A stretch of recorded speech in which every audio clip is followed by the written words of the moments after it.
Mesdames, Messieurs, bonsoir. Très content d'être à nouveau parmi vous. Je voudrais vous remercier des messages de sympathie et des messages critiques que vous nous envoyez, des critiques constructives.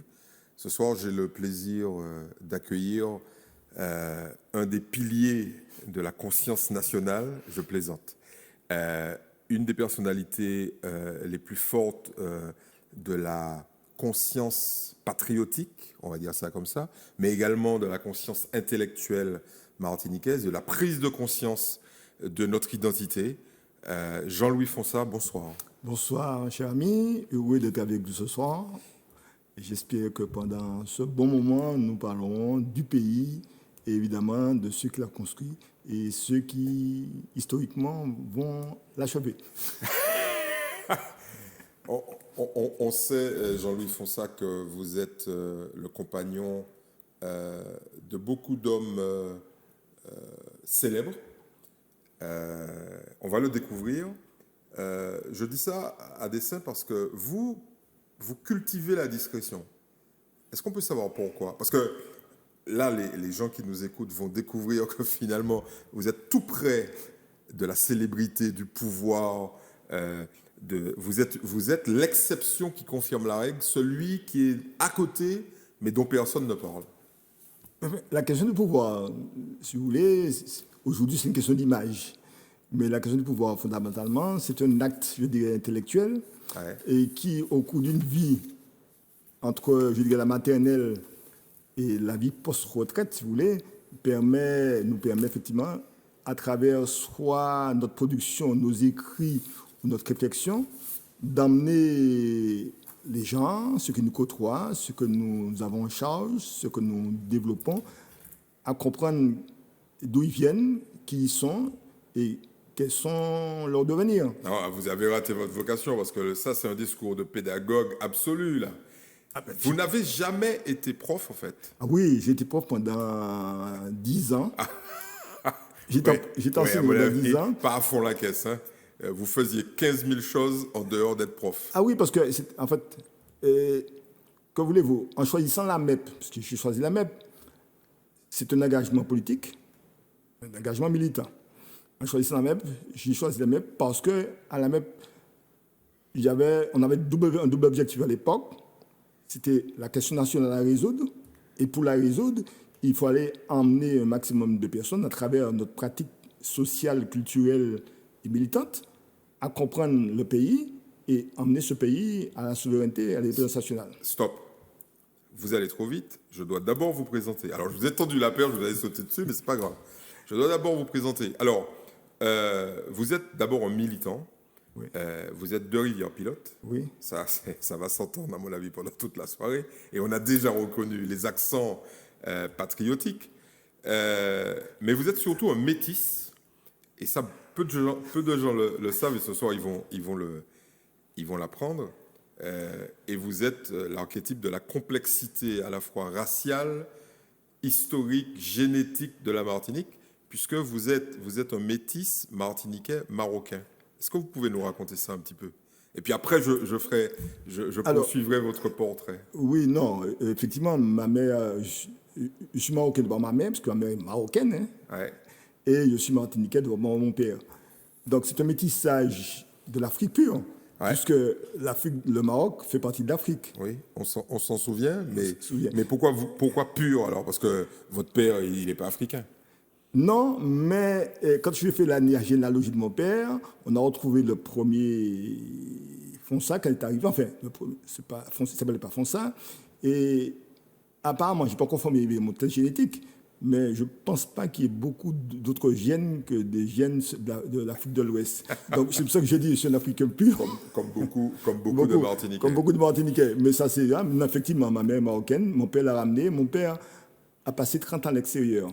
Il est parti en 1918, il est revenu en 1948.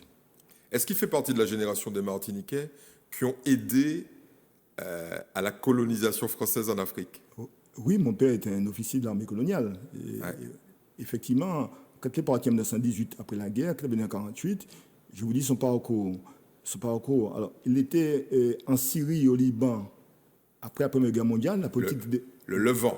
Oui, le Levant, parce qu'il faisait partie de l'armée française. Vous savez que après la Première Guerre mondiale, la politique, ce qu'on appelait, on a mis en place la politique, l'ancêtre de l'ONU, Tout à fait. et la politique des mandats. Voilà. Et la France avait un mandat sur la Syrie et le Liban. Qui lui a été confié, des mandats qui lui ont été confiés par la Société des Nations.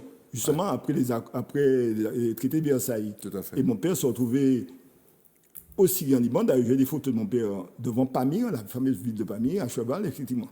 Il était artilleur. Et après ça, alors il a passé les revenus en Martinique, puisqu'il avait fait ici 3 ans. Et en revenant en Martinique, c'est une anecdote extraordinaire. Il est allé rencontrer ses copains qui coupaient de la canne. Et ils avaient engagé une grève. Mon père a engagé la grève. Pourquoi? Parce qu'à l'époque, les salariés de cette habitation n'étaient pas payés. On leur donnait un petit bout de plomb, etc.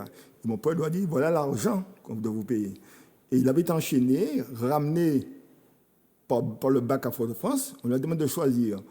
Il repart tout de suite. Et son contrat est cassé. Et mon père, à l'époque, c'était à pied, il est reparti tout de suite. Il est remonté à la campagne, il reprendre ses affaires, il est reparti. Donc c'était déjà un meneur, quoi. Oui, un trublion. Oui, c'est-à-dire, pour l'époque. Et quand vous dites qu'il est remonté voir ses copains couper de la canne, c'était dans quelle région? À Rivière-Pilote, hein. Rivière-Pilote. À Rivière-Pilote. Ouais. À Rivière-Pilote, il est allé à Fouquinville, il nous a raconté ça. Mais il a raconté ça qu'il a déjà 80 ans. Je vous ai dit pourquoi il a raconté ça à 80 ans. C'est un anecdotisme, en même temps, c'est significatif de son cheminement. En 1980, il y a des copains qui étaient militaires avec lui qui viennent le voir en Martinique. Des métropolitains. Alors, il y avait un Français et un Réunionnais, M. Le Breton. Et ils discutent évidemment de leur retraite. Et mon père lui dit, voilà ce que je touche. Il dit, mais non, c'est pas possible. C'est pas possible, voilà ce que nous touchons. Donc ils écrivent tout de suite à La Rochelle et à Pau, puisqu'ils sont tout, etc. Et mon père dit, voilà, hein, il y a une différence. Donc il y avait une différence. Votre père touchait beaucoup moins qu'eux. Ah oui, oui. Et on a répondu à mon père qu'il a été démobilisé alors que la Martinique était colonie. C'est dingue, ça. Donc, il ne pouvait pas avoir une retraite d'officier de l'armée française. Je vous jure, je pense, à partir de ce jour-là, le monde, la discussion avec moi a changé. Donc, on a parlé patrie, on a parlé indépendance. On a parlé de décolonisation. Ça lui a fait un choc, en fait, de ne pas être reconnu à sa juste valeur. Non, ça fait un choc de voir qu'en fait, je pense qu'il a fait un retour sur tout son passé, de voir ce qu'il a... Oui, il s'est battu pour la nation. C'est ça, tout se passait, et quand, en fait, au moment où il a bénéficié comme tous ses copains d'une retraite digne de ce type, parce que quand même, à l'époque où sortait officier de l'armée, c'est quand même... c'est fondamental. Fondamental, surtout qu'il est parti en 1918, et la Martinique, c'était vraiment une mer de canne, c'est-à-dire vraiment, c'était la véritable colonisation. Et quand il voit ce qu'on lui répond, puisqu'il l'a écrit au gouvernement, il l'a écrit à tout le monde, on lui a répondu la même chose. On lui a dit, mon cher ami, de toute façon, vous étiez colonisé et vous ne pouviez pas toucher la même retraite. Mais effectivement, jusqu'à sa mort, à 97 ans, on en a discuté, on a beaucoup parlé. Alors, c'est à ce moment qu'il a commencé à me raconter de manière différente ses périples à travers le monde. Alors, vous vous étiez arrêté Syrie, Liban. Alors, il me parle de la Chine en 1927, la révolution chinoise, il était à Shanghai. Et il nous a raconté comment se passait cette insurrection de Shanghai. Pendant des mois, il a vu couler le sang des communistes qu'on leur coupait la tête dans les rues. D'accord. À son retour, ils sont passés par le Vietnam. C'était le début des premières insurrections des années 30. Il l'a vu aussi, il nous a raconté comment un petit peu ça se passait. Et il est arrivé au Maroc. Donc il a fait 2 séjours au Maroc. Et il a fait sur au Maroc. Le premier séjour a été pendant la guerre ce qu'on appelle la guerre du Rif. Cette fameuse guerre dont on ne parle pas du tout. Et puisque, vous savez, Abdelkrim avait créé cette fameuse république de Rif, qui était une république très importante, où l'armée française a été plusieurs fois battue, puisque c'est Lyautey, le maréchal Lyautey qui dirigeait cette armée, n'était pas battu. Et quand il parlait d'Abdelkrim, qui m'a dit qu'il a connu d'ailleurs, comme un gars exceptionnel. Et il m'a dit, c'est pour ça que j'ai épousé une Marocaine, parce que j'ai rencontré au Maroc, je me suis battu contre des hommes exceptionnels, et il parlait souvent d'Abdelkrim. Et j'ai connu Abdelkrim très tardivement, quand j'ai fait des études d'histoire, parce que j'avais un prof d'histoire coloniale qui s'appelait Charles Larochon, professeur colonial, et qui parlait effectivement de la conquête de l'IOT au Maroc. Ouais. Et effectivement, on a eu, je vais dire, c'était rude. Et, Quelques escarmouches verbales. Oui, c'était rude. Et je me suis mis à lire, à découvrir cette fameuse guerre du Rif, et cette fameuse république du Rif, et d'Abd el-Krim, et qui était vraiment exceptionnelle. Et mon père en a parlé, ma mère aussi en a parlé, parce que tous les Marocains, vous imaginez, les Marocains, entre Abd el-Krim et Mohamed V, Mohamed VI, et Moulay, comme disait Moulay Abdallah, évidemment, c'était à la maison. Il y avait les photos de Gaulle d'un côté, et la photo de l'autre côté, du roi. D'ailleurs, on va l'aborder tout à l'heure. Notre ami Gabor Masson rappelle à Césaire que Mohamed V, au moins lui, a connu le bagne. Oui, il était envoyé. Mohamed V était envoyé d'abord en Calédonie, ensuite à La Réunion. Exilé, oui. Comme Bourguiba, d'ailleurs. Comme Bourguiba. Mais on reviendra là-dessus. Donc là, vous êtes le parfait mélange d'un Martiniquais qui a fait les colonies, on va dire ça comme ça. Oui. Parce qu'il y a des gens qui, vous savez que ces temps-ci, on déboulonne des statuts. Oui, on décolonise. On décolonise, on chamboule, mais la complexité de l'histoire martiniquaise est tellement féroce, j'allais dire, que ces temps-ci, tout remonte à la surface et on s'aperçoit, par exemple, qu'il y a des milliers de Martiniquais qui ont participé à la colonisation de l'Afrique. Ah oui. Et pas seulement de l'Afrique, de l'Asie, d'Asie du Sud-Est, le Liban, etc., etc. Oui, parce que mon père, il m'a raconté, et quand on construisait le chemin de fer du Congo, on leur faisait faire des rapports sur les décès des Africains en travail forcé. On leur disait qu'il fallait qu'ils avaient été attaqués par des bêtes féroces. Et il racontait ça, il me disait, oui. Et les décès n'étaient pas forcément. Ah non, c'était. D'ailleurs, c'était l'époque où les Belges coupaient les mains. Oui, mais c'était pas le Congo belge, c'était le Congo. Oui, je sais, mais c'était la même époque. Oui, c'est la même époque. C'est-à-dire construire la fameuse chemin de fer qui allait à Poto-Poto, qui traversait toute cette partie subsaharienne et qui arrivait au port de Poto-Poto. Et l'armée française, évidemment, servait c'était le bras armé de la colonisation de l'Afrique. Et mon père... Et les exactions, c'était... Et mon père y a participé. Et il nous racontait que les rapports qu'on leur demandait de faire, c'était des rapports disant que des Africains qui mouraient étaient attaqués par des bêtes sauvages. Je vais vous dire un petit peu. Et les bêtes sauvages en question avaient des fusils. Et des mitrailleuses. Et des mitrailleuses. Oui. Très bien. Bon, on a déjà fait un petit tour. Alors, poursuite du portrait. Alors, je disais, vous êtes un militant, vous êtes un métis, vous avez été poursuivi par l'État français. Oui. Ces temps-ci, c'est de retour. Oui. Vous avez été un pionnier en matière pédagogique, on va l'aborder. Ouais. Vous avez été un compagnon de combat d'un personnage très controversé qu'on va aborder, Guy Gabor Masson. Et puis, vous avez quand même été relativement proche de la cathédrale PPM à un moment. Oui, avec Aimé Césaire. Et puis, l'autre homme fort de l'époque et jusqu'à aujourd'hui, Alfred Marie-Jeanne. Oui. Donc, on va aborder tous ces sujets-là, mais j'ai envie de vous poser une question. Est-ce que vous êtes conscient qu'avec vos petits camarades, vos faits et gestes étaient sous la surveillance des services de renseignement américains? Alors, j'ai su ça tardivement. Quand un jour, je discutais avec Édouard de Lépine à propos du journal qu'on distribuait à l'époque qui s'appelait En Avant. Et En Avant, on avait deux journaux. En Avant, c'était Gabor, et ensuite, on avait fait La Voix du Peuple. La Voix du Peuple, tout à fait. Guy Gabor Masson me dit, Édouard me dit, tu sais, Jean-Louis, où est-ce que j'ai trouvé La Voix du Peuple? C'est à la bibliothèque du Congrès américain.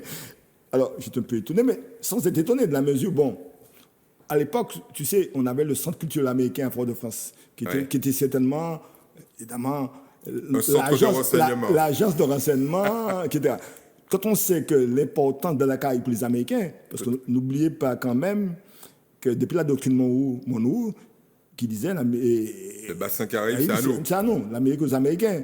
Et quand on sait aussi qu'après la Seconde Guerre mondiale, les États-Unis voyaient de mauvais œil la présence française dans la Caraïbe, d'accord, puisqu'on a parlé même d'une fédération caribéenne, d'accord, et que de là est né aussi un mouvement très particulier en Martinique, un anti-américanisme lié au PCF, parce que c'est la guerre du Vietnam, et il y a le fameux Railway La Peste, ce fameux général américain, évidemment, qui avait bataillé en Corée contre les armées de Kim Il-sung. Et en France, il y a l'affaire Martin. Martin, c'était un marin français communiste qui s'opposait au transport des troupes avec les militants CGT-PCF vers le Vietnam. En fait, on était en pleine guerre froide. On était en pleine guerre froide. Et donc, vous faites les marioles, là, dans une petite île de la Caraïbe, et vous n'avez pas, au moment où vous le faites, vous n'avez pas l'impression d'être déjà sous surveillance. Alors, je vais vous lire un petit extrait. Oui, de rapport. Alors, le rapport du département d'État, qui a été fait par des gens qui appartenaient au Secret Service et à la CIA, et qui parle du fameux naïf. Alors, c'est le naïf qui va plus loin, donc de juillet 1979, et ils disent, alors c'est en anglais, je traduis rapidement, ils parlent d'un dénommé Cabor-Maçon, d'accord, ils mettent pas le tiret, ils mettent Cabor-Maçon en un seul mot, et qui disent, alors ils disent qu'il a, il a franchi une échelle dans sa rhétorique. Parce que dans ce petit magazine, qui est quand même tiré... Le naïf qui va plus loin, un numéro spécial, 3000 exemplaires, il dit qu'il appelle à la mort, à l'assassinat des béquets, c'est très clairement dit, et M. Cabor-Maçon donne une liste de 10 à 15 béquets dont il faut couper la tête. Et ça... C'est sur le bureau, ça arrive sur le bureau du ministre, du secrétaire d'État américain, donc le ministre des Affaires étrangères, qui le transmet à la Maison-Blanche. Vous vous rendez compte ? Vous et vos petits camarades, vous étiez sur le bureau de la Maison-Blanche. Ça se passe en 79. Et il rajoute que Cabor-Maçon, c'est un jeune officier de l'armée française qui est sorti avec le grade de lieutenant de l'école Saint-Cyr, qu'il a déserté en Algérie, etc., et qu'il est revenu en Martinique, et depuis, permettez-moi l'expression, il fout le bordel. Alors, c'est dans le rapport, vous le savez. Mais oui, bon. Alors, c'est quoi cette espèce de folie, d'engagement jusqu'au boutiste, parce que vous faites des choses qui sont parfois à la limite, on va en parler. Non, on n'en parle pas là, il n'y a pas préemption. On va en parler, on peut en parler. En parler. Alors, les Américains vous ont à l'œil, évidemment les services secrets français aussi. Et alors, on va parler de premier épisode. On vous chope au moment de l'affaire Chalvet. Là, on est beaucoup plus loin. Là, on est en 79. Là, Chalvet, c'est 74. 74. Parce que là, alors, qu'est-ce qui se passe ? Alors, il faut savoir deux. Alors, premièrement, c'est ce qui est un peu paradoxal. Savez-vous que j'ai fait toutes mes classes au séminaire collège, la 6e et la terminale. Ouais, vous étiez avec des béquets, en fait. Oui. D'ailleurs, un certain nombre de béquets qui aujourd'hui dirigent des entreprises, c'est vos potes. Enfin, c'est pas mes potes, mais vous les avez connus. À l'époque, c'était vos potes. Oui. Enfin, ils étaient tous Saint-Étienne, donc jusqu'à présent, figure-toi, au mois de janvier, j'étais invité chez un béquet pour fêter nos 70 ans avec toute sa famille. Donc, c'était l'exception qui confirme la règle. Jusqu'à présent, j'ai d'excellentes relations avec eux. D'ailleurs, pendant... Alors, quand on parle de complexité de la société martiniquaise, voilà un exemple. Alors, oui. Et alors, un exemple encore, c'est en 73. 73, nous sommes à Basse-Pointe. On prépare, ici c'est le moment de préparer les réunions, découvrir, etc. 73, ça précede le mouvement de grève de Chalvet, 74. Oui. Parce que, rappelons, pour ceux on a commencé très tôt. On a vu qu'il y avait des gens qui ne connaissaient pas de manière très précise leur histoire. Chalvet, c'est une grève de revendication, d'augmentation des salaires dans l'agriculture, dans le nord de la Martinique et dans la banane. Voilà, dans la banane. Ce dernier mouvement, je dirais, rural d'ouvriers agricoles très important, et qui clôt en fait le mode d'habitation tel qu'il le connaissait. Alors, il faut rappeler que dessus, il y a un film. Oui, de Madame Mauduèche. De Madame Mauduèche, qui est extraordinaire. Et surtout, il faut rappeler que Chalvet, c'est à Basse-Pointe. À Basse-Pointe, oui, c'est la plaine de Basse-Pointe. Voilà. La plaine de Chalvet. Et si mes souvenirs sont bons, c'est la dernière grève où on tue Oui, la dernière grève qu'on tue, marchande, c'est la grève marchande. On va en revenir tout à l'heure historiquement. C'est une grève. Parce qu'on a eu Bassignac, il y a eu des morts, etc. Il y a eu Carbet. Mais c'est la dernière grève marchande, si vous voulez, de ce type. C'est-à-dire le modèle d'économie de la plantation, de l'habitation, qui disparaît après Chalvet. Après Chalvet, on tombe dans, je dirais, de l'agro-industrie et qui n'a rien à voir avec les plantations. Alors, vous faites quoi en 73 Et en 73, dans votre petite réunion? Nous sommes habitation Gladys au Lorrain. C'est-à-dire que les réunions étaient faites régulièrement chaque semaine. Vous savez, on sortait bien. Et il y a eu un premier petit mouvement. Et on se retrouve devant M. Demiac. Non, mais attendez.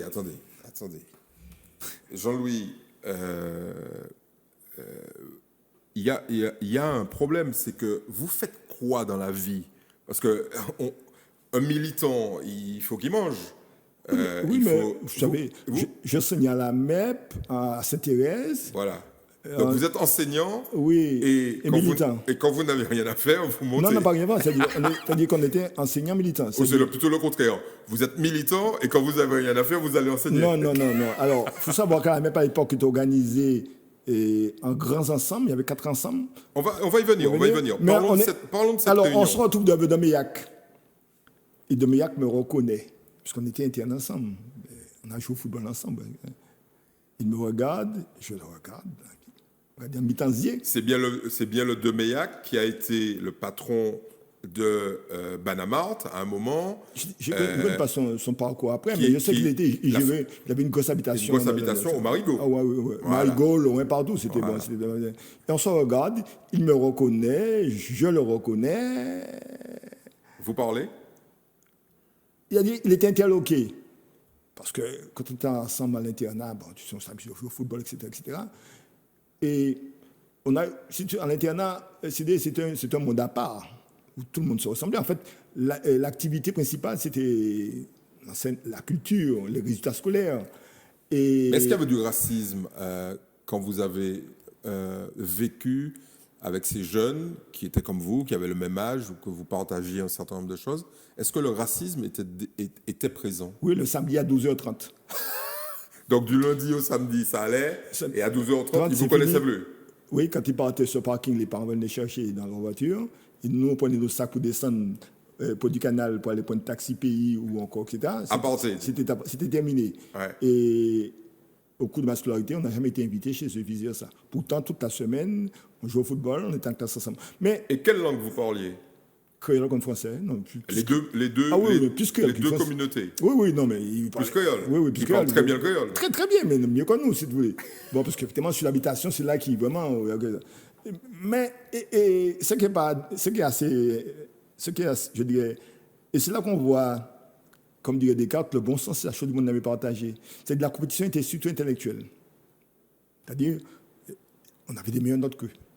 Ils avaient quand même conscience que le discours global qui était véhiculé à l'époque, qui était celui de l'infériorité des Noirs, ne se retrouvait pas dans la réalité. Non, mais dans ce microcosme qui était l'internat du séminaire collège, dirigé par des pères du Saint-Esprit, qui étaient des intellectuels, qui étaient brillants, le problème, comment dirais-je, même s'ils avaient d'excellents rapports avec le père de ses enfants, puisque ceux qui apportaient à manger, etc., c'était vraiment... Mais dans la production intellectuelle, si tu veux, la production intellectuelle, ils reconnaissaient que la production intellectuelle, c'est une production intellectuelle, c'est ce que tu veux. Sans couleur, en fait. Ils sans couleur, c'est-à-dire que soit on y 14, soit on y 10, soit on y 0.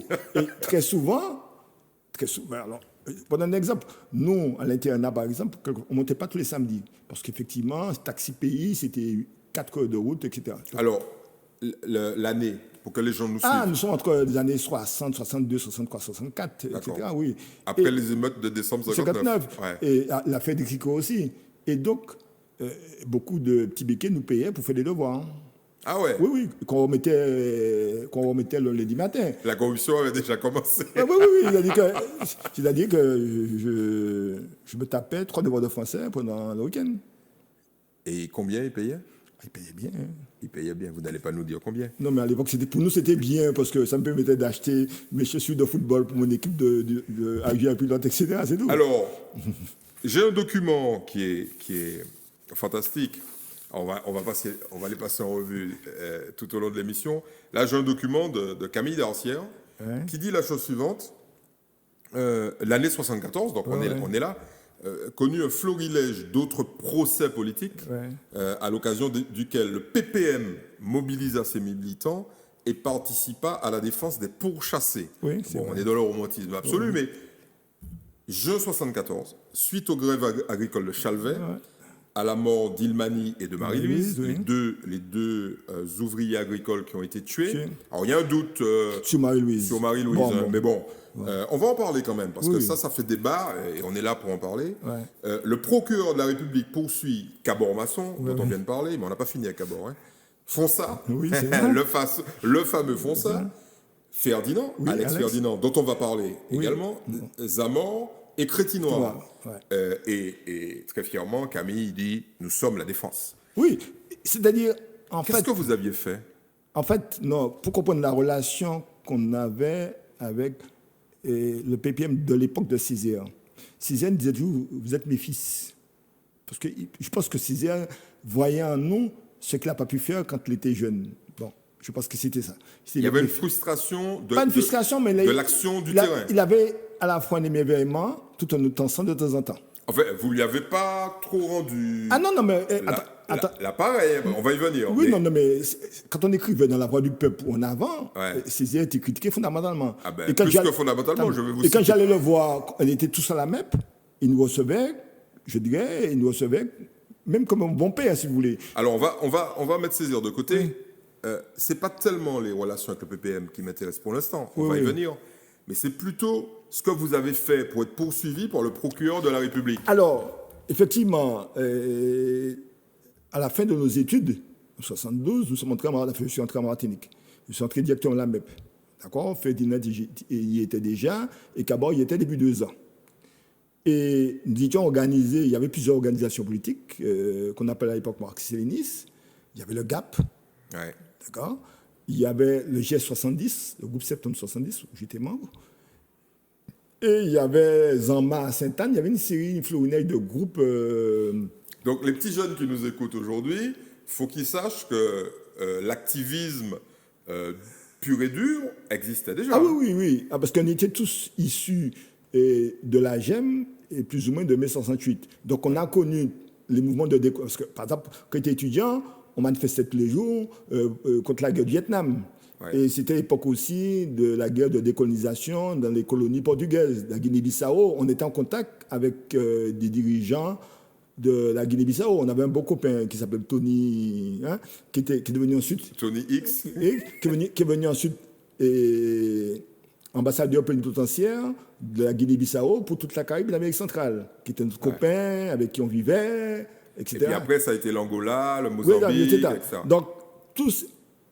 Donc, en France, dans le cadre de la GEM ou de la FEAF, c'est la Fédération des étudiants africains de France, on était en contact avec... Alors la GEM, pour ceux qui nous écoutent... C'est l'Association générale des étudiants martiniquais. Voilà, et qui avait son pendant en Guadeloupe. En Guadeloupe, la GEG. La GEG, La GEG qui dépendait en gros du GONG, ensuite de l'UPLG, etc. Donc, ça, c'est des groupes, on va dire, des groupes d'extrême gauche, pour simplifier. Ce sont des groupes d'abord patriotiques. Oui, mais bon, patriotiques, pour ceux qui nous écoutent, sur l'échiquier, ils ne sont pas à droite. Non, ce sont des groupes d'indépendantistes. Très bien. Et en plus, pour faire le lien avec ce qu'on évoque là, en filigrane, c'est-à-dire les petits jeunes, là, vous savez, qui déboulonnent les statuts.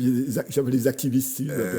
Ils ont récupéré un truc qui vous appartenait. Oui, le rouge, vert, noir, le drapeau. Allons faire le point sur ça. Parce que on entend tout et n'importe quoi. Que ça date de 1870, que c'était bien plus lointain que ça, que ça a été créé par l'OJAM, etc. Le drapeau a été hissé la première fois par qui et où? Alors, je te dis, historiquement, j'ai retrouvé les 3 couleurs dans une brochure qui s'appelait Conscience antillaise. Voilà. Cette brochure a été éditée dans les années 58, 59, 60. Et je peux dire qu'il me l'a donné, c'est le docteur Prudent, qui était médecin avec l'autre que monsieur. Il faudra qu'on parle de ce monsieur. Qui est docteur Prudent. Et c'est lui le premier, dans une revue qui s'appelle Conscience antillaise, qui avait ce drapeau avec les 3 couleurs. Après, on a appris que, dans le cadre de l'affaire de l'OJAM, L'OJAM, oui. le SOR a créé le drapeau. Donc, il l'a créé en prison. Hein, En prison, c'est ce qu'il dit. Voilà, c'est ce qu'il dit. Ce qu'il dit. Mais dans la revue Conscience antillaise, parce que le docteur Puy est arrivé avec l'autre. Alors, gardons les dates en tête. Conscience antillaise, 58. Je pense que c'est 58, l'OJAM, 62. Oui. l'OJAM 62. Et après le drapeau, avec sa nomenclature actuelle, d'accord, c'est en mai 68. Donc, on est bien d'accord, hein, 58, 62, 68. Oui. Et 68 par qui et où? Alors, à Paris, par Cabot, Ferdinand, et Ramos et Florent Brodeur. Donc, on retrouve les mêmes, là, oui. les Troublion, Cabot-Masson, Alex Ferdinand, etc. Ouais, à Paris. Et donc vous... Pourquoi? Parce que les Guadeloupéens avaient déjà leur drapeau, ouais. Depuis c'est le drapeau du Gong qui était créé en 61. Et quand Cabot m'a expliqué, quand ils étaient à la manifestation, les Guyanais avaient leur drapeau, puisqu'ils avaient déjà le mot guide, le drapeau de la Guyane qu'on trouve partout en Guyane. Ouais. Et nous, on n'avait pas de drapeau. D'accord? Et eux, ils ont créé ce drapeau-là. Il y avait une fille aussi qui s'appelait Mancé, j'ai oublié, Marie-André Mancé aussi, etc. Et c'est eux qui ont mis le drapeau dans sa structure actuelle. Voilà, et quand Cabot rentrait en Martinique, chaque année, la GEM entrait en Martinique. En gros, il y avait une minorité d'étudiants de la GEM qui entraient en Martinique, qui tentaient de faire un petit tract, un petit coup dans les quartiers. Et nous avons tout de suite popularisé ce drapeau. Et Cabot, en créant son journal en 69, qui s'appelait En Avant, c'est titre Boucher néotypé, qui diffusait partout, il y avait le drapeau rouge-vert dessus. Voilà. D'accord. Donc, et en même temps, Cabot crée le MNLM, Mouvement National de Libération Nationale Martinique. Donc, très clairement, je pense qu'on a mis les choses à plat, là. Oui. Donc, aujourd'hui, quand le drapeau est brandi, il faut que les gens qui le brandissent sachent d'où il vient. Ah oui, d'où il vient. Donc, alors, vous êtes de la partie, hein? Oui, non. Vous l'avez, votre téléphone va sonner. Non, mais c'est pas... Non. La question du drapeau, c'est la question de l'emblème national. Parce qu'un parti peut avoir son emblème. D'accord. Le PPM, dans les années 70, vote, alors j'ai le texte, oui. il vote un emblème, donc le balisier, qui est rouge, et avec des deux côtés, le noir et le vert. Ou le vert et le noir. Oui. Mais ça n'a rien à voir avec un drapeau. Non. Il y a parti... Alors, on prend l'exemple, je prends l'exemple de Cuba. Il y a le drapeau cubain qui a été mis en place par José Marti, d'accord? Et puis il y a le drapeau du mouvement de 26 juillet, qui est le mouvement de Fidel Castro, qui est à côté, qui est rouge et noir. Et le drapeau cubain, comme on le connaît. Donc, le drapeau national cubain, et il y a l'oriflamme du mouvement qui a pris le pouvoir. Donc, si vous voulez, la question ne se pose pas, se pose ainsi. Le drapeau national, c'est l'emblème qui, en principe, est reconnu par l'ensemble des structures sociales, culturelles du pays. Oui, mais pas par la population, forcément. Non, la population va l'adopter au fur et à mesure. Après oui. Donc, les types qui nous disent... est-ce que la population est derrière le drapeau? En fait, on n'a jamais vu ça. Non. Vous êtes d'accord? Non. C'est des intellectuels ou des révolutionnaires qui créent un drapeau? Non, mais quand le drapeau haïtien, quand on a vu le blanc, c'est tout. Ensuite, le drapeau haïtien, le drapeau bleu, blanc, rouge. Bon, c'est comme pareil. Tous les drapeaux nationaux ont une histoire. Et l'histoire n'est pas... C'est pas un mouvement de mascarade avec un drapeau. C'est un jour... Mais il y a quelqu'un qui a décidé, etc., et qui a été brandi et qui a été reconnu par tout le monde. Ensuite, très bien. Je pense que sur le drapeau, on a mis les choses au clair et je pense que ça a été utile. Alors, on va poursuivre. Un titre rectificatif. Oui. Pendant l'insurrection du Sud, à moins que je n'ai pas encore trouvé le bon document, mais nulle part il y a eu ce drapeau. Alors, qu'il y ait eu pendant l'insurrection des bouts de tissu avec des couleurs, certainement, puisqu'il y avait des flambeaux, etc. Puisque, bon, mais à aucun moment, si vous voulez, alors il est vrai, on a un problème de la ressource aussi historique. Oui, mais il aurait continué ce drapeau. Oui, c'était. On l'aurait vu. Non, mais, entre 1870 et 1958, peut-être qu'on l'aurait vu. Non, mais on peut pas. On va tout à l'heure en discuter historiquement. Mais ce qui est clair, peut-être qu'on n'a pas retrouvé la bonne archive de la ressource historique, mais dans tous les rapports qu'on a eu, et même chez les descendants, parce qu'il y a Mme Chivalon, l'anthropologue, qui a fait un ouvrage extraordinaire, une étude extraordinaire sur la mémoire des descendants des insurgés, et nulle part dans la mémoire de ces descendants, cette notion d'oriflamme, de drapeau, n'a aucune trace. Alors, on va finir notre petite histoire de la raison des poursuites qui sont diligenté par le procureur de la République Oui, en oui. 1974. Oui. Vous avez frappé quelqu'un, vous avez Non, brûlé une voiture, qu'est-ce qui s'est passé? Alors, en fait, si vous voulez, le mouvement était très dur. C'est un mouvement qui est préparé pendant des années. Il n'est pas spontané, ce mouvement préparé des années. Il a été très dur. Il était très dur. Pourquoi? Pour deux raisons. Parce qu'il échappait aux syndicats traditionnels, qui étaient la CGT. Ouais. Il échappait aussi... CGT, émanation du Parti Le Parti communiste. communiste, oui. Il échappait aussi au parti de gauche, au PCM. D'accord? Et les idées nouvelles qu'apportait ce mouvement, qu'apportaient les intellectuels, effectivement, il faut la vérité, ce sont des intellectuels qui ont apporté à ce mouvement, évidemment, posaient problème non seulement au monde politique tel qu'il était à l'époque, d'accord, mais posaient problème aussi au pouvoir colonial. Ben, c'est clair, le pouvoir colonial, là, il est un peu dépassé. Ils ne comprennent pas, ils ne comprennent pas ce qui leur arrive, et ils ont le réflexe traditionnel d'envoyer l'armée, les AFTRAC, etc. Mais cette fois-ci, ils se sont retrouvés en face de gens déterminés, organisés, et avec un discours cohérent.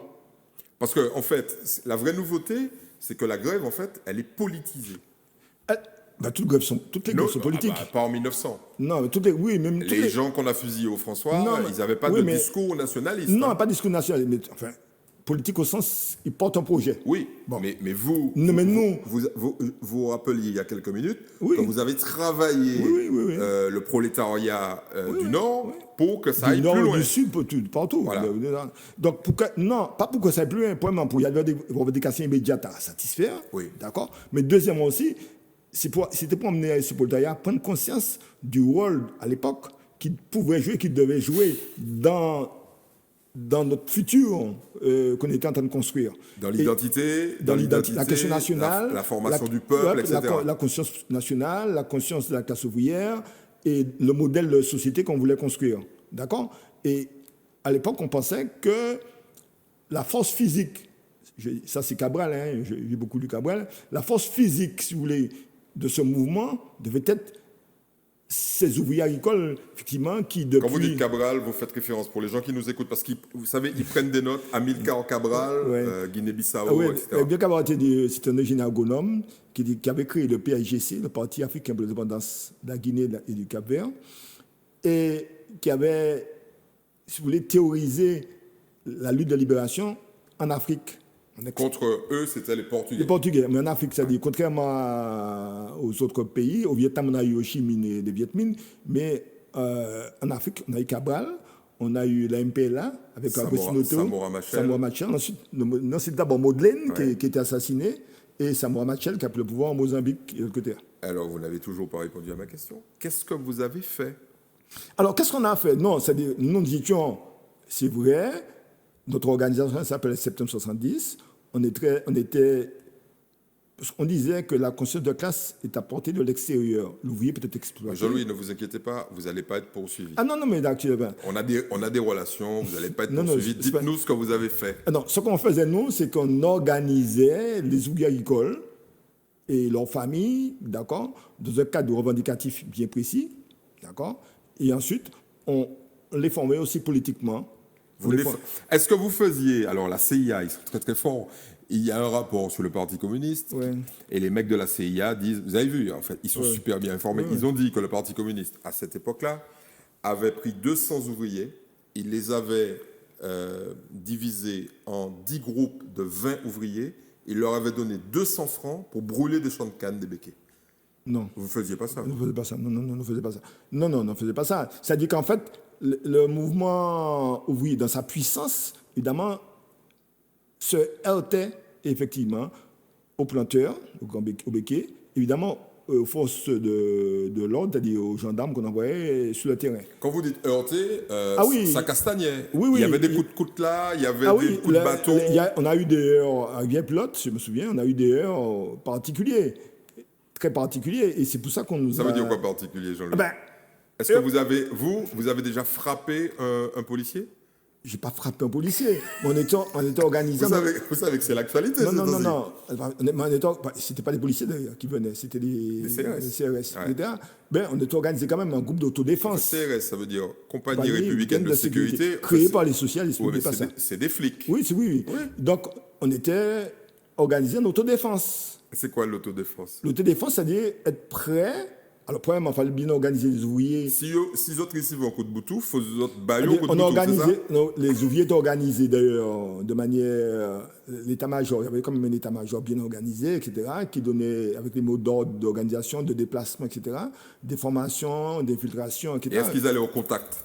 Eh bien, quand les contacts sont arrivés, il y a eu contact. Hein. C'est-à-dire. Alors, pour les gens qui nous écoutent, là, parce qu'il y a eu contact. Oui, à Chabert, il y a eu contact. Non, il y a eu contact à. Arrivé à Pilote, il y a eu contact. Non, laissez-moi aller jusqu'au bout. Il y a eu contact au Robert, à l'Océan, il y a eu contact. Oui. Est-ce que c'était les mêmes contacts? Non, ce n'était pas la même situation. C'était quoi? Les contacts que nous avons eus, c'est lorsque les ouvriers avançaient sur la route, occupaient une habitation, et les gendarmes, évidemment, barraient la route. Et donc, on avançait, d'accord? Et évidemment, il y a deux solutions. Soit c'était l'affrontement, soit ils nous laissaient passer. Ouais. Mais la puissance du mouvement ouvrier, le nombre qu'il y avait et leur détermination, très souvent, les gendarmes nous laissaient passer. Vous laissez passer. Nous laissaient passer dans la mesure. Et puis il y a eu quand même des drames. Oui, au après, il y a eu des drames. ils ont tiré. Alors, revenons sur le doute, parce que vous êtes un témoin de tout ça. Et des témoins qui osent venir et en parler aussi librement, il n'y en a pas beaucoup. Marie-Louise, alors, on a un témoignage à nouveau du département d'État qui dit il y a 3 médecins qui ont fait. Marie-Louise, c'est l'un des 2 morts des événements de Chalvet. Oui, on a retrouvé pour arriver à la capote 2 jours plus tard. Voilà, alors, Marie-Louise le corps de Marie-Louise fait l'objet d'une autopsie, et c'est 3 médecins martiniquais qui font l'autopsie, dont le docteur Aliker et le docteur Sobeski. Oui, OK. Et l'autopsie dit il n'y a pas de torture. Et grosso modo, il pose la question de l'origine de la mort de Marie-Louise. Alors que, de l'autre côté, on dit Marie-Louise a été victime de torture, etc. Où se situe la vérité? Alors, je me souviens, on était au Lorrain, ce jour, le premier enterrement d'Ilmani. C'est le premier enterrement parce qu'il y a eu 2 enterrements. Tout à fait. Ilmani, c'est l'autre victime. Lui, il a été tué très clairement. C'est un monsieur qu'on connaissait bien, par des CRS. qui marchait avec nous régulièrement. Je me suis souvenu. Alors, une anecdote ce jour-là, on arrive dans l'enterrement d'Ilmani, on était en 4L. Et on arrive dans l'entrée du Lorrain. Une 4L, je rappelle, pour les gens qui nous écoutent, Oui. c'est une Renault. Une Renault 4L. On est Une petite Renault. Et quand on arrive, une voiture arrive. Et on reconnaît dans la voiture 2 RG. Renseignements généraux.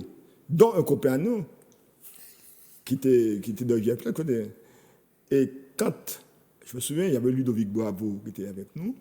Je me souviens, quand on le voit, on dit « Mi-est-elle » Le gars nous entend. Mais le temps qu'il le dise, évidemment, la 4L est capotée. Et le gars, j'ai un caniveau juste à l'entrée de l'eau, il glisse. Et sa carte de policier tombe. Et il s'échappe. Et il s'échappe. Ils étaient 2 sans s'échapper. Et c'était, parmi les 2, il y avait un gars qu'on connaissait bien. C'était un gars de Rivière-Plate qui joue au football avec nous, etc. Et c'était assez comique. Alors ce jour-là, quand on arrive devant l'église, les gens disent qu'il n'y a pas de corps dans le cercueil. Et il ne peut pas entrer une manie sans veiller, etc., etc., etc.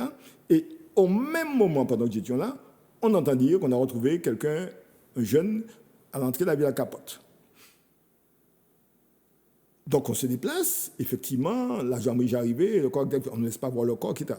Mais les photos qui ont été prises très tôt montrent bien qu'il y a eu des contusions sur le corps. Ouais. Il y a eu des contusions sur le corps. Donc ça veut dire que les médecins, dont alors, le docteur Aliker, grand ponte du BBM, alors, ça veut dire quoi? Je suppose, puisque la situation quand même, n'oubliez pas oublier que pendant toutes ces journées, dans les rues de Fort-de-France, il y a plus de 10 000 personnes qui manifestaient. Je suppose qu'il y a eu une négociation en haut lieu pour ne pas envenimer cette affaire. Donc vous êtes en train de me dire que des médecins, on a convaincu des médecins martiniquais de dire... Ah, mais je pense que c'était une décision politique. C'est pas convaincu. Attendez, laissez-moi aller jusqu'au bout. Oui. De dire des choses qui n'étaient pas vraies. Alors, c'est pas si c'est pas vrai, parce que je ne suis pas médecin, je ne suis pas légiste. La CIA dit, nous avons une copie de l'autopsie qui indique. Alors les Américains, ils sont neutres. Hein. Ils disent, voilà. Non, mais ils sont neutres, ils lisent. Et ils disent, c'est très étonnant. D'ailleurs, ils disent, c'est très étonnant. C'est bizarre parce que M. Aliker Et M. Sobeski, ce n'est pas des gens de droite. Hein. Non, mais je connais bien M. Sobeski, Ouais. aussi. Mais je suppose qu'il y a des négociations politiques en haut lieu, d'accord? Pour cacher la vérité. Oui, pour effectivement, la situation était très tendue, Éviter l'embrasement, en fait. éviter l'embrasement.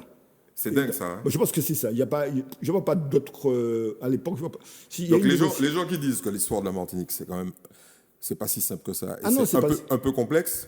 Ils ont raison. Alors, on va aller sur un épisode, là. Ouais. Mais il y a des épisodes de l'histoire de la décolonisation qui sont aussi de ce type. Quand on voit, par exemple, en 1947, Ho Chi Minh passe 1 an en France. Ouais. On la ramène en France pour négocier dans le cadre de l'Union française. D'accord? Il reste 1 an en France. Il est à Monaco, il est à Fontainebleau, il est reçu. D'accord? Rappelons qu'Ho Chi Minh, pour les gens qui ne savent pas, c'est c'était le leader indépendantiste le leader de la libération du de ce Vietnam. qu'on appelait l'Indochine Ouais, ouais, française. le leader du Viet Minh qui, pendant de 1944 Ouais. à 1975, ont battu d'abord les Français à Dien Bien Phu Et et ensuite ensuite les les Américains. Donc, c'est pour te dire. Donc, il y a toujours des négociations à tous les niveaux. Alors- Bon, mais ça dépend effectivement de la négociation. Quel objectif? D'accord? C'est l'objectif. Donc, si tu veux. Ce qu'on appelle la réelle politique. en Oui, fait, c'est mais ça. si tu veux, ça nous échappait, nous, cette Oui, partie-là. vous étiez, Oui, vous ça étiez nous sur le échappait. terrain. On était sur le terrain, ça nous échappait. Donc on a bien fait. Caban a été mis en examen une deuxième fois avec Ludovic Bravo pour le tract qu'ils avaient fait, où ils avaient la photo de Marie-Louise avec des points, etc., etc. Ils ont été mis en examen. Et là, Caban a été emmené à la gendarmerie de Saint-Joseph, et sa fille qui s'appelait Titi, qui avait 4 ans, 5 ans, est allée chercher son père à la gendarmerie. Et elle l'a libéré? Non, elle est allée, ils vont pas, mais les gens ne savent pas ça, mais la fille est partie de la maison, est allée chercher son père, la dame, on m'a dit, papa était arrêté, la dame était partie, elle avait 4-5 ans, elle avait une petite robe, quand on arrive à Saint-Joseph, on va chez et la maman, Daniel nous dit, mais tu sais, Neferti est parti, pas Neferti, Titi, pas Titi, non, pas Titi, est parti chercher son papa à la gendarmerie. C'est pour vous dire un petit peu comment...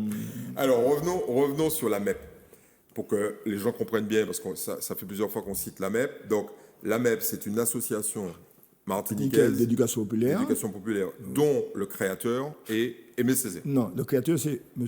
Henri Bernard. Oui, Bon. c'est vrai, mais bon. Non, Henri Bernard était membre du PPM. Parce Oui. qu'en Guadeloupe, j'avais la GEP, l'Association Guadeloupéenne d'éducation populaire, dirigée par Gérard Lauriette.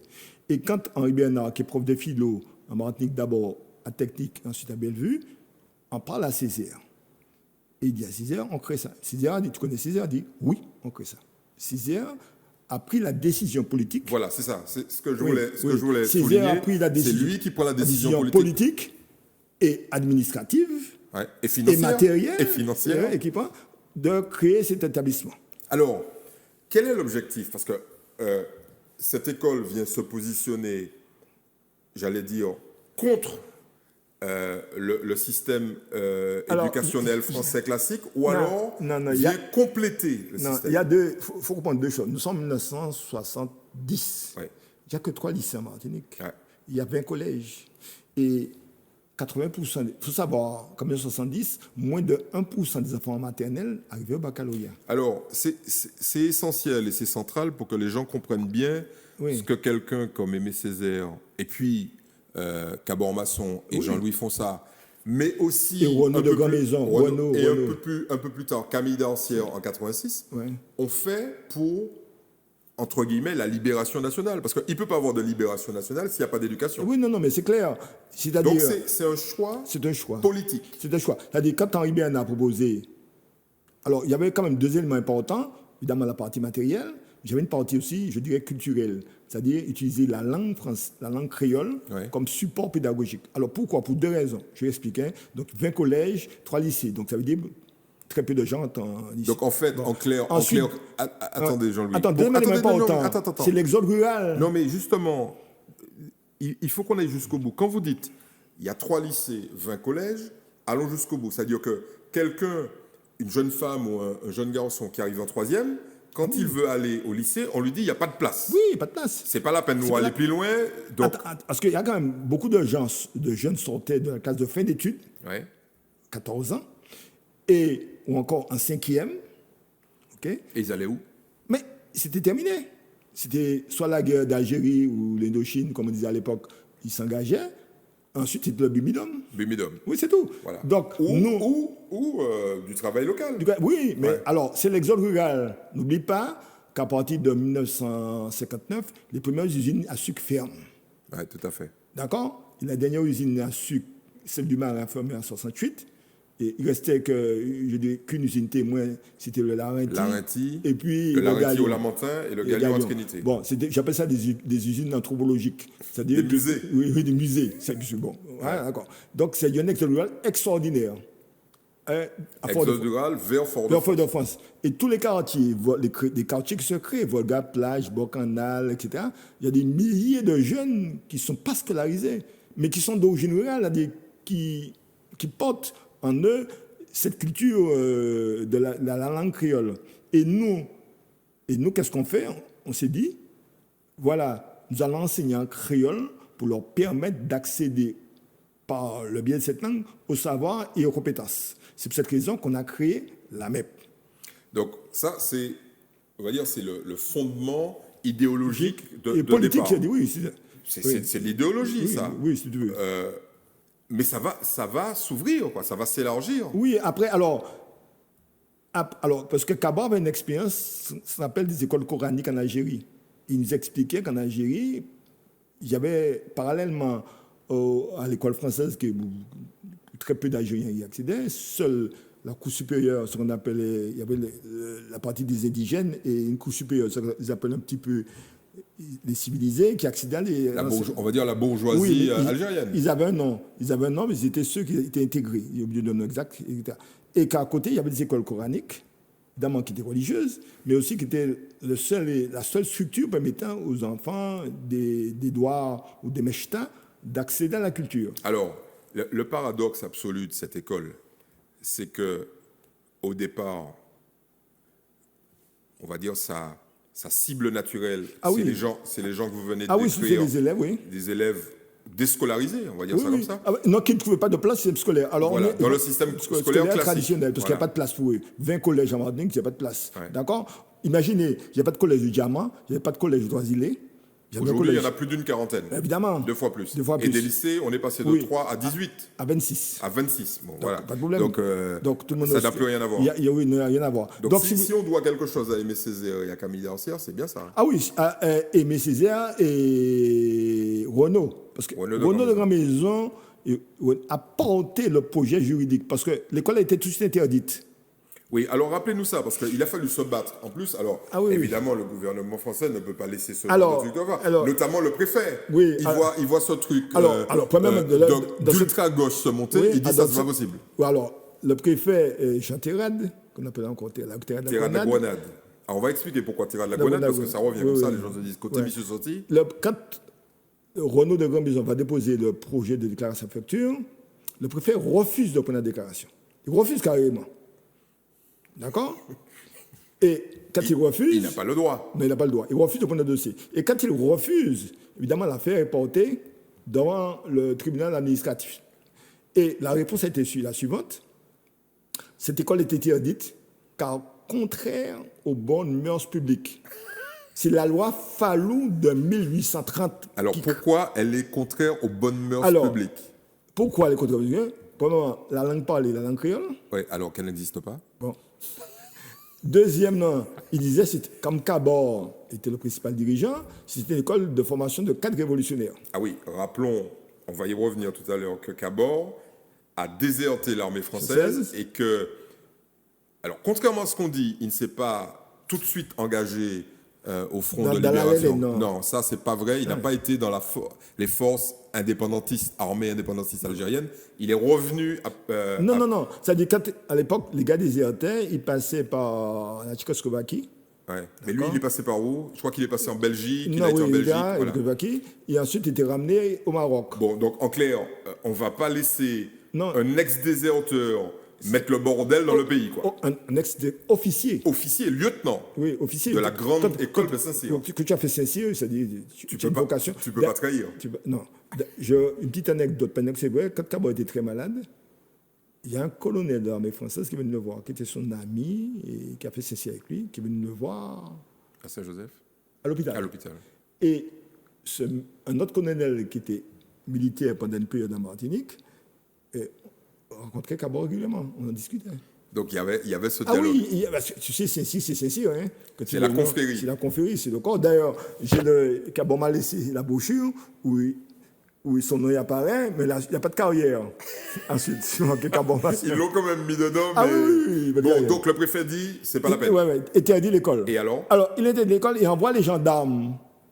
Il envoie les gendarmes dans l'école pour, évidemment, empêcher aux enfants d'entrer. Alors, elle était où, cette école, à au début? Sainte-Thérèse. À Sainte-Thérèse. À Sainte-Thérèse.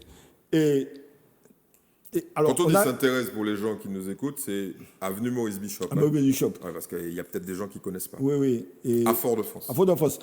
D'ailleurs, Césaire a donné le nom de la rue à côté, la rue de la MEP. Oui. Et à côté, il y a la rue de Deux Oies, où habitaient les parents de Cabrera, Christian Cabrera.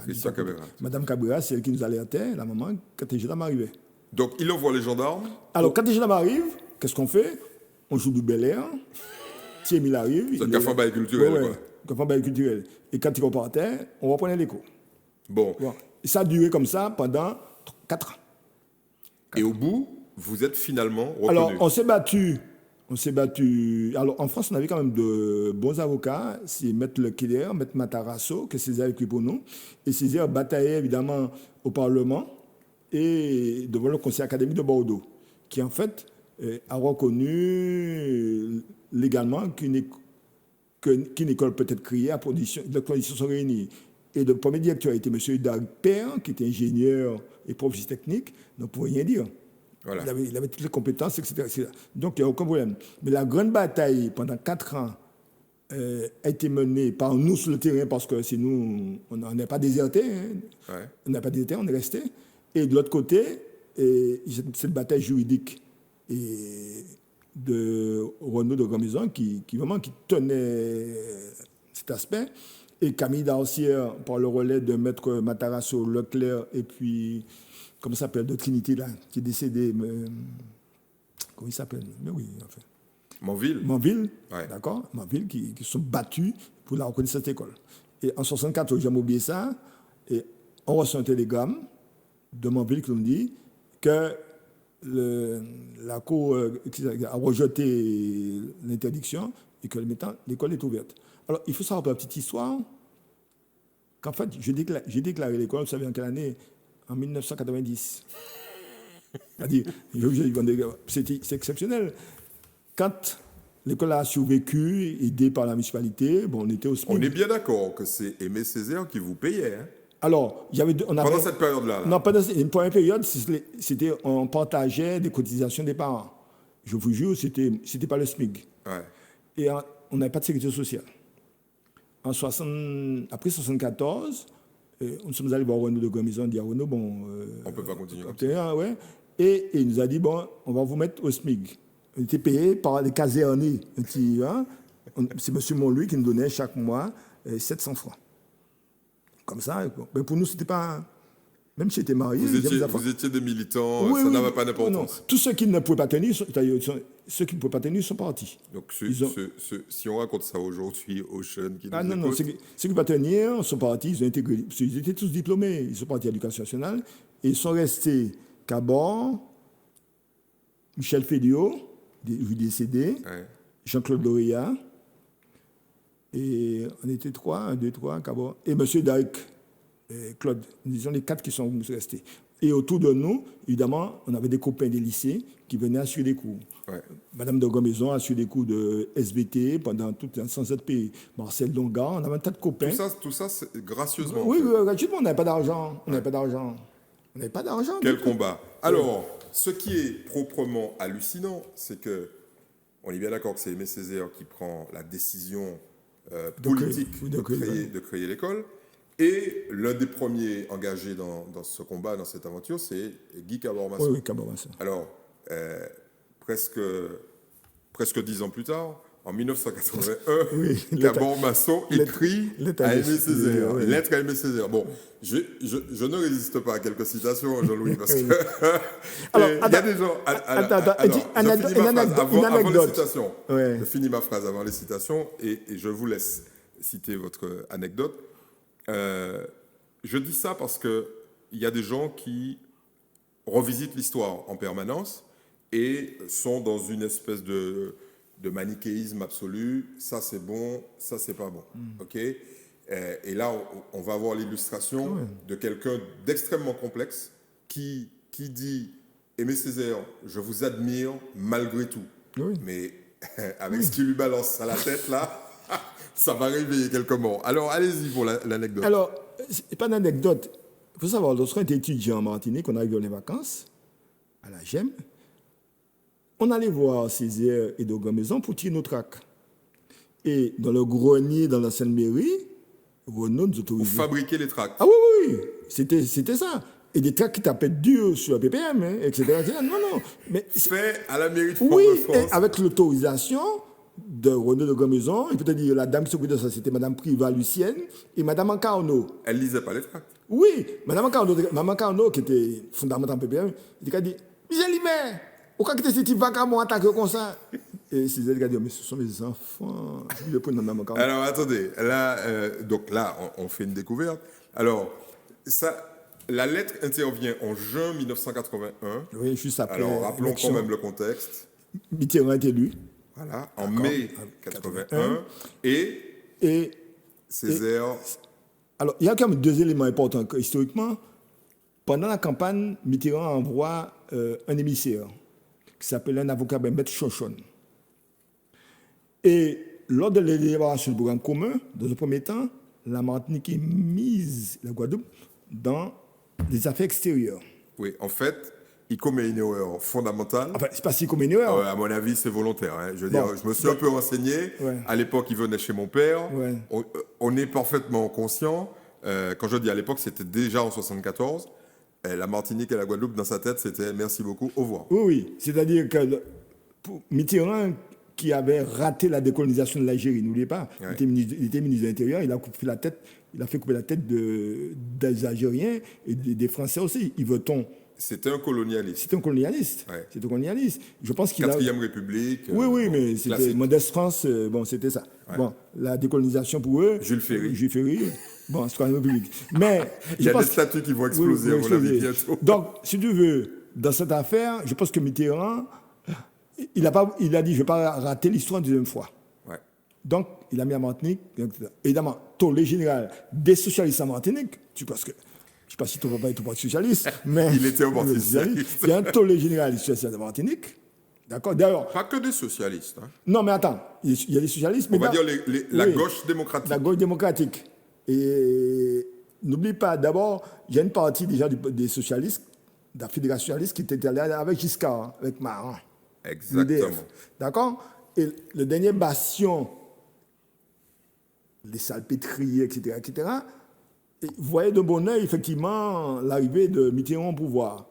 Mais lorsqu'on découvre, parce que lorsque la droite découvre qu'un programme commun, Martinique Guadeloupe est mis dans le département des affaires extérieures, Ça fait la une de France Antilles. oui, évidemment, à l'époque, n'oubliez pas que France Antilles était édité par les premiers légaux, c'était des premiers d'État. Hein, Oui, tout à fait. d'État. France Antilles, bras armé de l'État oui, colonial oui, en oui. Martinique à l'époque. Oui, puisqu'on disait, de manifestation, France Antilles, c'était ton champ, nous Kabylie. Attention, on est en 1981. Oui, mais à l'époque, on disait C'était déjà le cas en 74, Oui. élection de Giscard. Ouais. Là, on est en 81. 81. Et donc, surprise absolue, tout le monde qui a appelé dans l'aria, etc. Mitterrand gagne. Ouais. Et Césaire dit... Le moratoire. Alors, expliquons... Est-ce que vous pouvez expliquer ce que c'est aux gens qui nous écoutent, le moratoire? Alors, en fait, le moratoire, c'est une décision politique, effectivement, où, pendant une période, on suspend un mot d'ordre stratégique pour, entre guillemets, permettre à la Martinique de se doter de structures, d'infrastructures, pour ensuite redémarrer. Alors, le mot d'ordre qu'on suspend, c'est autonomie du peuple martiniquais. Oui, c'est ça. Donc, Alors, Césaire j'avais plusieurs mots d'ordre. Il y avait autonomie pour la nation martiniquaise. Voilà. Bon, Grosso modo, Ouais, c'était ça. on prend l'autonomie, on la met dans la poche, Poche. pendant une période donnée pour... Oui. Oui. Le pays était dans une situation économique catastrophique. Catastrophique, c'est la fin de l'économie de plantation, Ouais. c'est le début de l'économie de service, et chacun se cherche économiquement. Parce que quand même, n'oubliez pas quand même que le président de Chambre de commerce, c'est Élysée, c'est Max Élysée. Ouais. Donc, il y a toute une modification si tu veux, du modèle économique, où la plantation disparaît, mais... Elle a déjà disparu depuis un petit moment, mais Elle il n'y a pas eu de modèle économique de remplacement. D'amassement, Ouais. d'accord. Alors, on parle du tourisme, on parle des services, bon, etc. on a planté le décor, D'accord. et s'il y en a un que ça énerve, c'est Guy Cabormasson. Oui, alors, n'oublie pas qu'entre 70 et 80, l'agitation politique est perpétuelle Ah oui. en Martinique. Ah ben c'est clair. C'est clair. Ouais. Il y a eu 74. Oui, c'est perpétuellement que nous, cette génération de militants, d'accord, tente d'imposer les mots d'ordre, les stratégies, et s'attaque frontalement au PC, au Parti communiste et au Parti progressiste. Ouais. D'accord. D'ailleurs, n'oublie pas qu'on a créé, le Foline a été créé en 75, et le MIMI a été créé en 77. Tout à fait. D'accord. Donc, si tu veux, il y a une poussée militante active, d'accord, en Martinique, sur un fonds de chômage très important, avec la fermeture des usines, et d'une jeunesse qui ne trouve pas sa place. Ouais. D'accord. Et évidemment, tous les feux sont allumés pour un bouleversement, etc. Tous les indicateurs sont au rouge. Au rouge. Alors, mais ça va tellement loin que, par exemple, quelques mois avant les élections de Mitterrand, il y a une interview d'Aimé Césaire dans Paris Match. D'ailleurs, Cabormasson y fera référence dans sa lettre. Et Césaire dit, bah, écoutez, la départementalisation, c'est un échec total. Et que vous le vouliez ou non, là, il s'adresse au gouvernement français et il dit, donc il est persuadé que ça va continuer, que Giscard sera réélu. La Martinique, tôt ou tard, deviendra indépendante. Alors là, Guy Cabormasson boit du petit lait. Le problème, c'est que c'est pas Giscard qui gagne. C'est Mitterrand. C'est Mitterrand en France. Par contre, en Martinique, tout le monde vote, Ouais. c'est ça, pour Giscard d'Estaing. Ouais. Y compris et très majoritairement à Fort-de-France. Donc des électeurs PPM disent, bon Césaire, tu te calmes, mais moi, je vote Giscard d'Estaing. Oui, mais en fait, parce qu'en fait, la Martinique, un peu, c'est-à-dire notre activisme à l'époque, qui était un activisme militant de masse, on fait peur aux gens. En un. Deuxièmement, Quand vous dites les gens, c'est la population la martiniquaise. population martiniquaise, oui. Et ça se mesure comment, Jean-Louis? Quand vous dites on fait peur aux gens, c'est-à-dire que qu'est-ce que les gens vous disent? les gens disent, vous êtes fous, ce petit bonhomme-là, qui mettait la monarchie, il fallait entendre ça. Ouais. Lorsqu'on a commencé, par exemple, pour donner un exemple très simple, lorsqu'on a commencé à fêter le 22 mai, c'est-à-dire on descendait dans les rues, on faisait fermer les boutiques, etc., en disant avec Pulvar, etc., on a fait comité pour le 22 mai, et les gens étaient affolés. Les gens voyaient l'indépendance demain matin. Et les gens étaient affolés. Parce que dans la tête des gens, et ça c'est important, l'assimilation était telle pendant toute cette période de 1848, de 1870 jusqu'à aujourd'hui, qu'il n'y avait qu'une idée en tête, c'est-à-dire que... Comment t'expliquer ça ? Il n'y a pas d'autre solution qu'à la France. C'est-à-dire qu'il ne fallait même pas parler de son histoire. Quand on parlait des histoires, on faisait des conflits, etc. Non. Parce qu'il y avait un lien, j'allais dire, consubstantiel entre parler de son histoire et l'indépendance, en fait. Revenir en arrière, l'esclavage, tout ça nous conduirait à l'indépendance. Ça, c'est les indépendantistes qui peuvent dire ça, uniquement. C'est tout. Et cette idée de décolonisation, etc. Et même dans les partis de gauche, quand tu prends le PC, on a bataillé durement avec les gars du PC.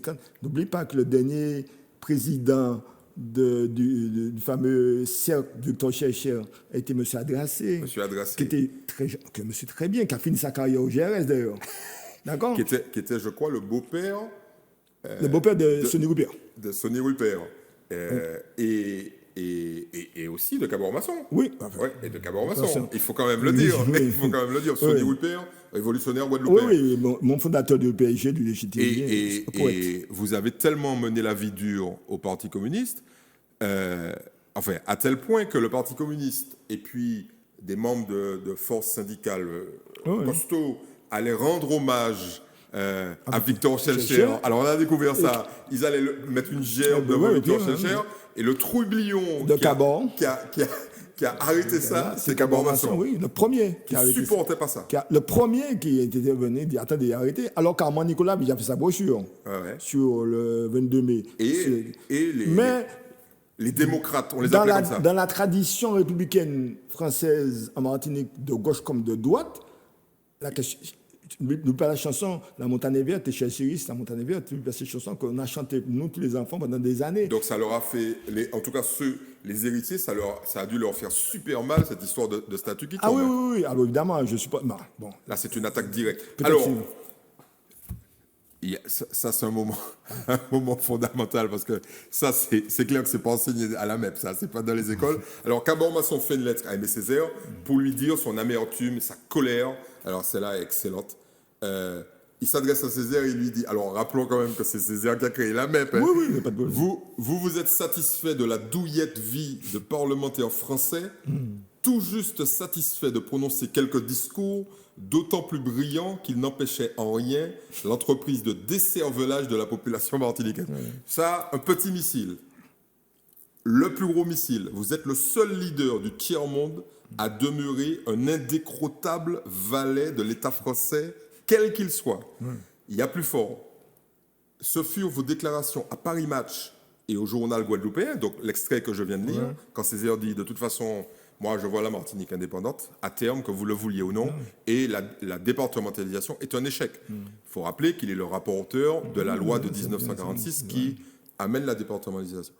Et Cabor lui dit... Césaire dit la loi de l'assimilation, pas de assimilation. Mais bon, nous, on traduit ça, on a oublié le mot assimilation, qui est hyper péjoratif, et Cabor lui dit petit cri, petit cri anticolonialiste qui fit naître bien des illusions au sein des Martiniquais en lutte pour l'indépendance nationale. Donc, vous avez cru quelques mois avant que c'était parti, ah ben non. Et il dit, était-il donc possible que vous vous écartiez enfin de votre négritude métaphysique, alors là, vous êtes qu'à toucher Bougla au mi-temps, pour vous occuper de la nation martiniquaise. Et puis, je ne résiste pas à la fin. Ça, c'est terrible quand même.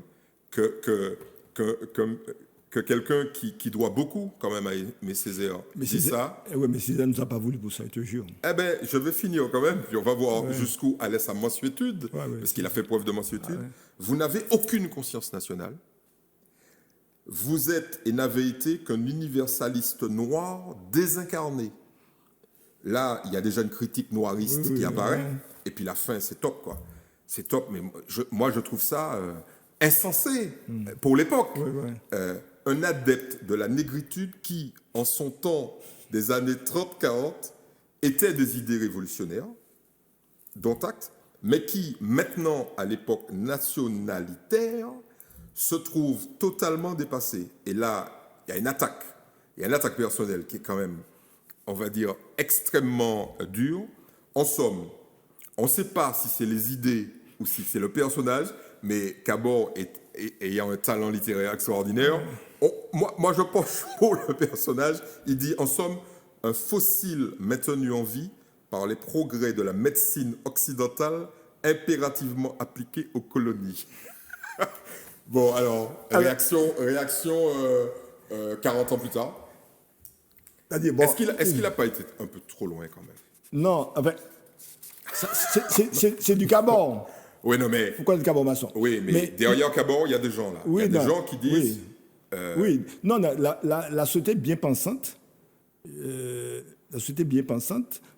a dit que Cabor était loin. Alors, une anecdote... A dit que Cabor était où? Non, Cabor exagéré. Ah bon? Ah bon? Mais, attends, je te dis... Le téléphone a dû sonner, je veux dire. Qui ça qui rive? Non, pas Cabor. C'est pas comme ça. Cabor ne fonctionne pas comme ça. Mais... Non, moi je parle des gens qui l'ont appelé. Non. Parce que moi, on m'a dit... Il y a des gens qui ont pris, après cette lettre-là, il y a des gens qui ont pris leur distance définitive avec Cabor. Oui, si tu veux, une distance intellectuelle, mais pas une distance physique. Je vais te dire quelque chose, pour comprendre ce qui s'est passé. Pas pour comprendre, pour conclure ce qui s'est passé. Nous sommes en 1981. Ouais. On est 2 mois seulement, même pas 1 mois seulement après le moratoire. Écoute, je te dis, en 1981. Je deviens directeur en 1980. Cabor me dit, je ne veux plus enseigner. Je vais faire de la recherche, je vais écrire. On va en saisir. Il dit, on va voir Césaire. Il a dit à Césaire, bon, monsieur Césaire, monsieur le maire, je ne veux plus enseigner, etc. Et Césaire dit, qu'est-ce que tu veux, Guy?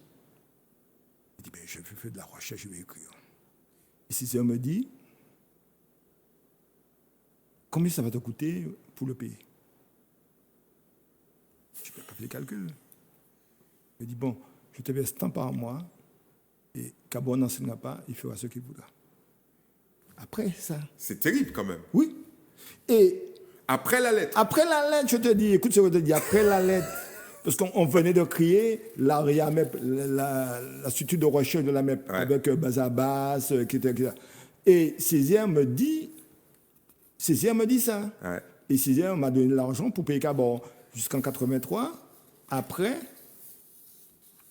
jusqu'en 80. Non, c'est moi qui ai à M. Césaire en 88 ou 89. Césaire, non. La MEP va payer les Cabo lui-même. Point la ligne. Donc, comment on peut expliquer que quelqu'un qui est vilipendé comme ça, parce que lettre ouverte, hein, c'est pas un petit bail qui arrivait. Mais je pense qu'il y avait une connivence intellectuelle entre Cabot et Césaire. Et Cabot a toujours cette connivence. Tu vois, il n'a même pas. Regarde le livre que confie que Césaire. Oui. Pas la, mais là, c'est beaucoup moins violent. Non, attends. Mais confiant, quand Césaire l'a reçu, ben, ils sont discutés comme des Bien évidemment. Donc c'était la même chose. Cabot et Césaire disaient toujours, vous êtes mes fils spirituels. Ouais. Même si quand on frappait fort, parce que tu as la lettre, mais c'est dommage, il faut retrouver les tracts de l'époque quand on frappait sur le PPM. C'était pas le PPM d'aujourd'hui, c'était le PPM de l'époque. Ouais. D'accord. Et je te dis, on allait voir Renaud de Grand Maison, il nous tirait tout notre tracts. Mais est-ce que vous aimiez, je ne vais pas aller plus loin, hein, est-ce que vous aimiez Césaire? Est-ce que. Non, on n'a pas de rapport de ce type avec Césaire. On n'était pas ni alimentaires, etc. Parce que lui, il dit, on vous adore. Oui. On vous adore. Non. Alors, il va beaucoup plus loin. Oui, on vous adore, mais malgré tout. Il y a quand même de l'ironie. Non, c'est une forme de style. Non, mais ce qui avait Césaire nous a jamais rien refusé. Et je te dis, Césaire nous a jamais Alors, le grand débat sous la table, c'est de savoir si Aimé Césaire était indépendantiste ou pas. Ça revient régulièrement. Alors lui, il alimente... Non, lui, parce que lui, politique... Enfin, lui, je pense qu'il était fondamentalement indépendantiste. Je pense. J'ai pouvoir discuter avec lui plusieurs fois, etc. Mais c'est sous les voisins... Parce que ne peut pas... Césaire est fils de Cagne, Hippocagne. Oui. Ce qui se fait de meilleur. C'est un latiniste et c'est un grammairien. D'accord? Et on voit bien, dans sa relation avec Senghor, Césaire était membre du Parti communiste. Donc, il était je dirais, le biberon du marxisme chez lui. Quand tu lis son livre sous son ouverture, tu comprends bien. Il cite Mao, Ho Chi Minh. Donc, c'est un gars qui, fondamentalement, a cette culture marxiste-léniniste. Mais il est si pragmatique que ça qu'il dit, finalement, on ne l'aura pas. On ne l'aura pas tout de suite et de toute façon. Alors, je pense que c'est... En laissant le Parti communiste, je pense en laissant le Parti communiste, il a voulu se libérer de cette tutelle, non pas pour créer un mouvement national, mais pour sa liberté, je dirais, intellectuelle. Il avait besoin de ça. Il avait cette liberté intellectuelle. Parce qu'il me racontait, par exemple, ses relations avec Aragon, qui traitait de petit écrivain, petit talon rose. C'était exceptionnel. Quand on lit... grand communiste devant l'éternel, quand même. Oui, c'était le directeur des lettres françaises, de tous les écrivains communistes. Donc, si tu veux, il y avait deux Césaires. Pour moi, il y avait deux Césaires. Il y avait le Césaire qui dirigeait de France, qui était pragmatique, qui voulait absolument que les gens aient de l'eau, l'électricité, des routes, etc. Dans la lettre à Césaire, il y a une grande critique sur ça. C'est ça. Et puis, vous vous occupez de la vie quotidienne au lieu de vous occuper de la nation. Ouais, mais je te dis, il faisait Nicole, sa secrétaire m'a appelé à 4h du matin, il était en France, il dit à Fonsa que madame Intel a son problème avec son enfant et il faut me le prendre. C'est tout. C'est comme ça. Césaire connaissait tous les quartiers, toutes les ruelles, tout de Fort-de-France et toute la Martinique. Donc il a vécu comme ça. Ouais. Mais il n'a pas trouvé, je pense, autour de lui, une équipe qui lui permettrait d'organiser ses idées et de faire avancer. Et je pense que c'était ça le gros problème. Alors, on va... Et c'est ça que Cabot et tous les autres lui ont reproché d'ailleurs Ouais. sa vie. Mais bon, on a bien compris que c'est une relation, je vais oser, amour-haine.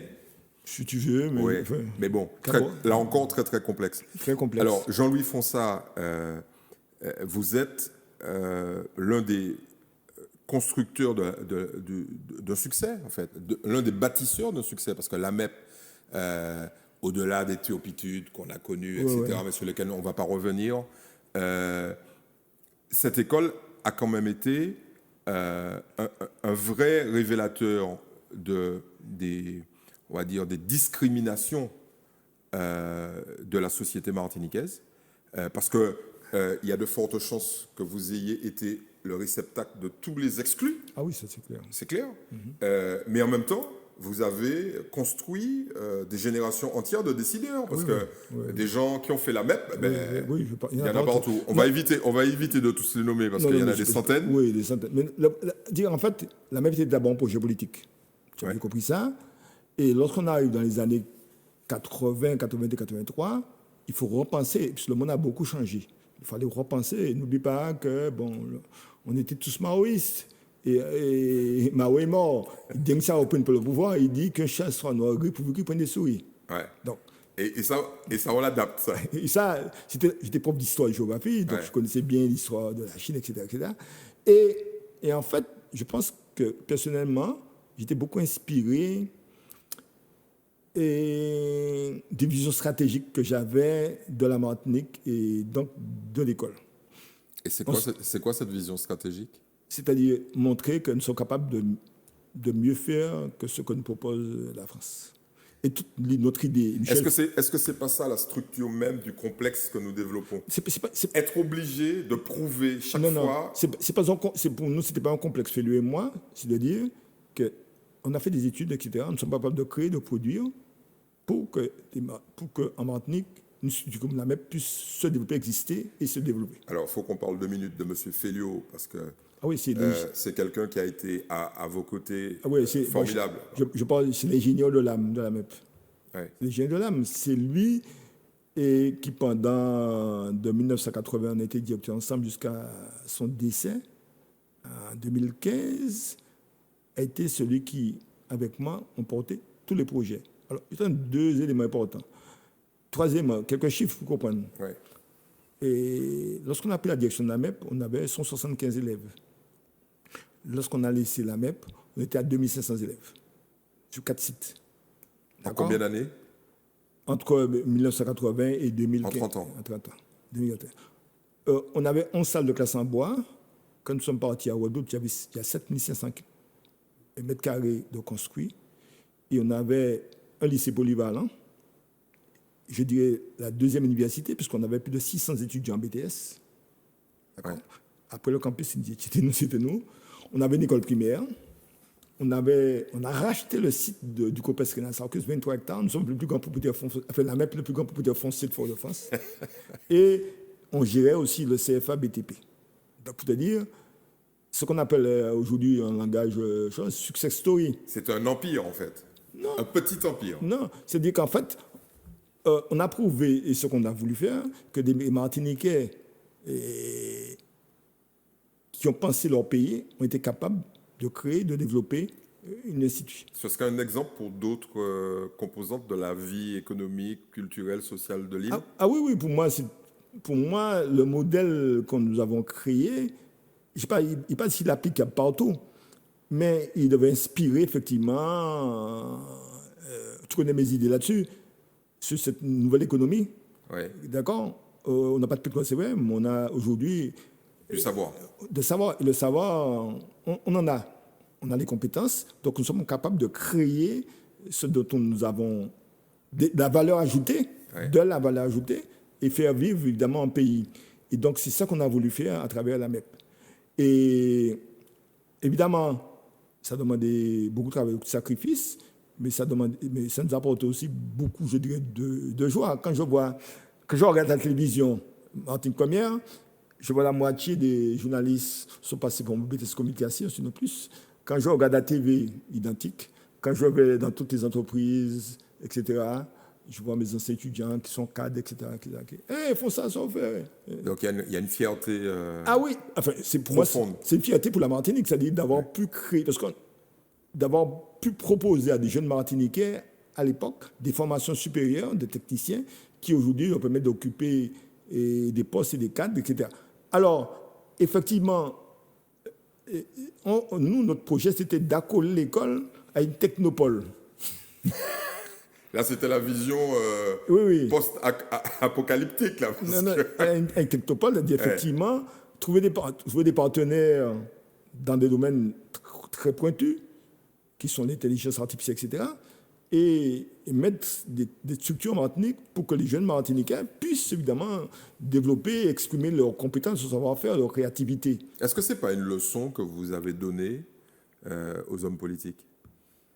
De toute façon, je suis un homme politique, dans la mesure où... Oui. Chacun de nous est Oui, un homme oui. politique, Jean-Louis Fonsa.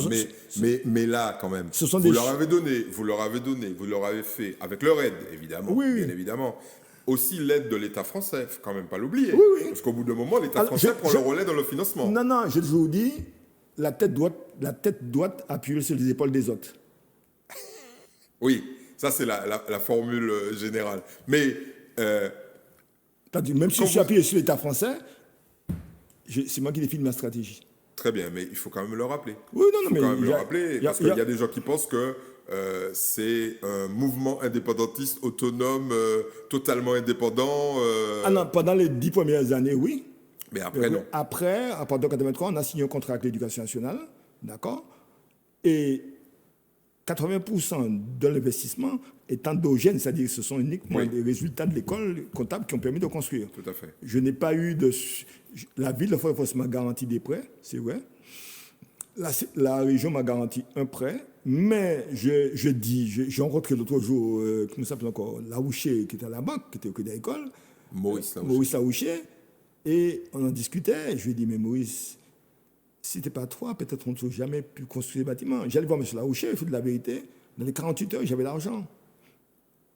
L'argent. Mais Maurice Laouché partageait probablement cette philosophie. Jusqu'à présent, on en discute. D'ailleurs, ça lui a coûté cher c'est vrai.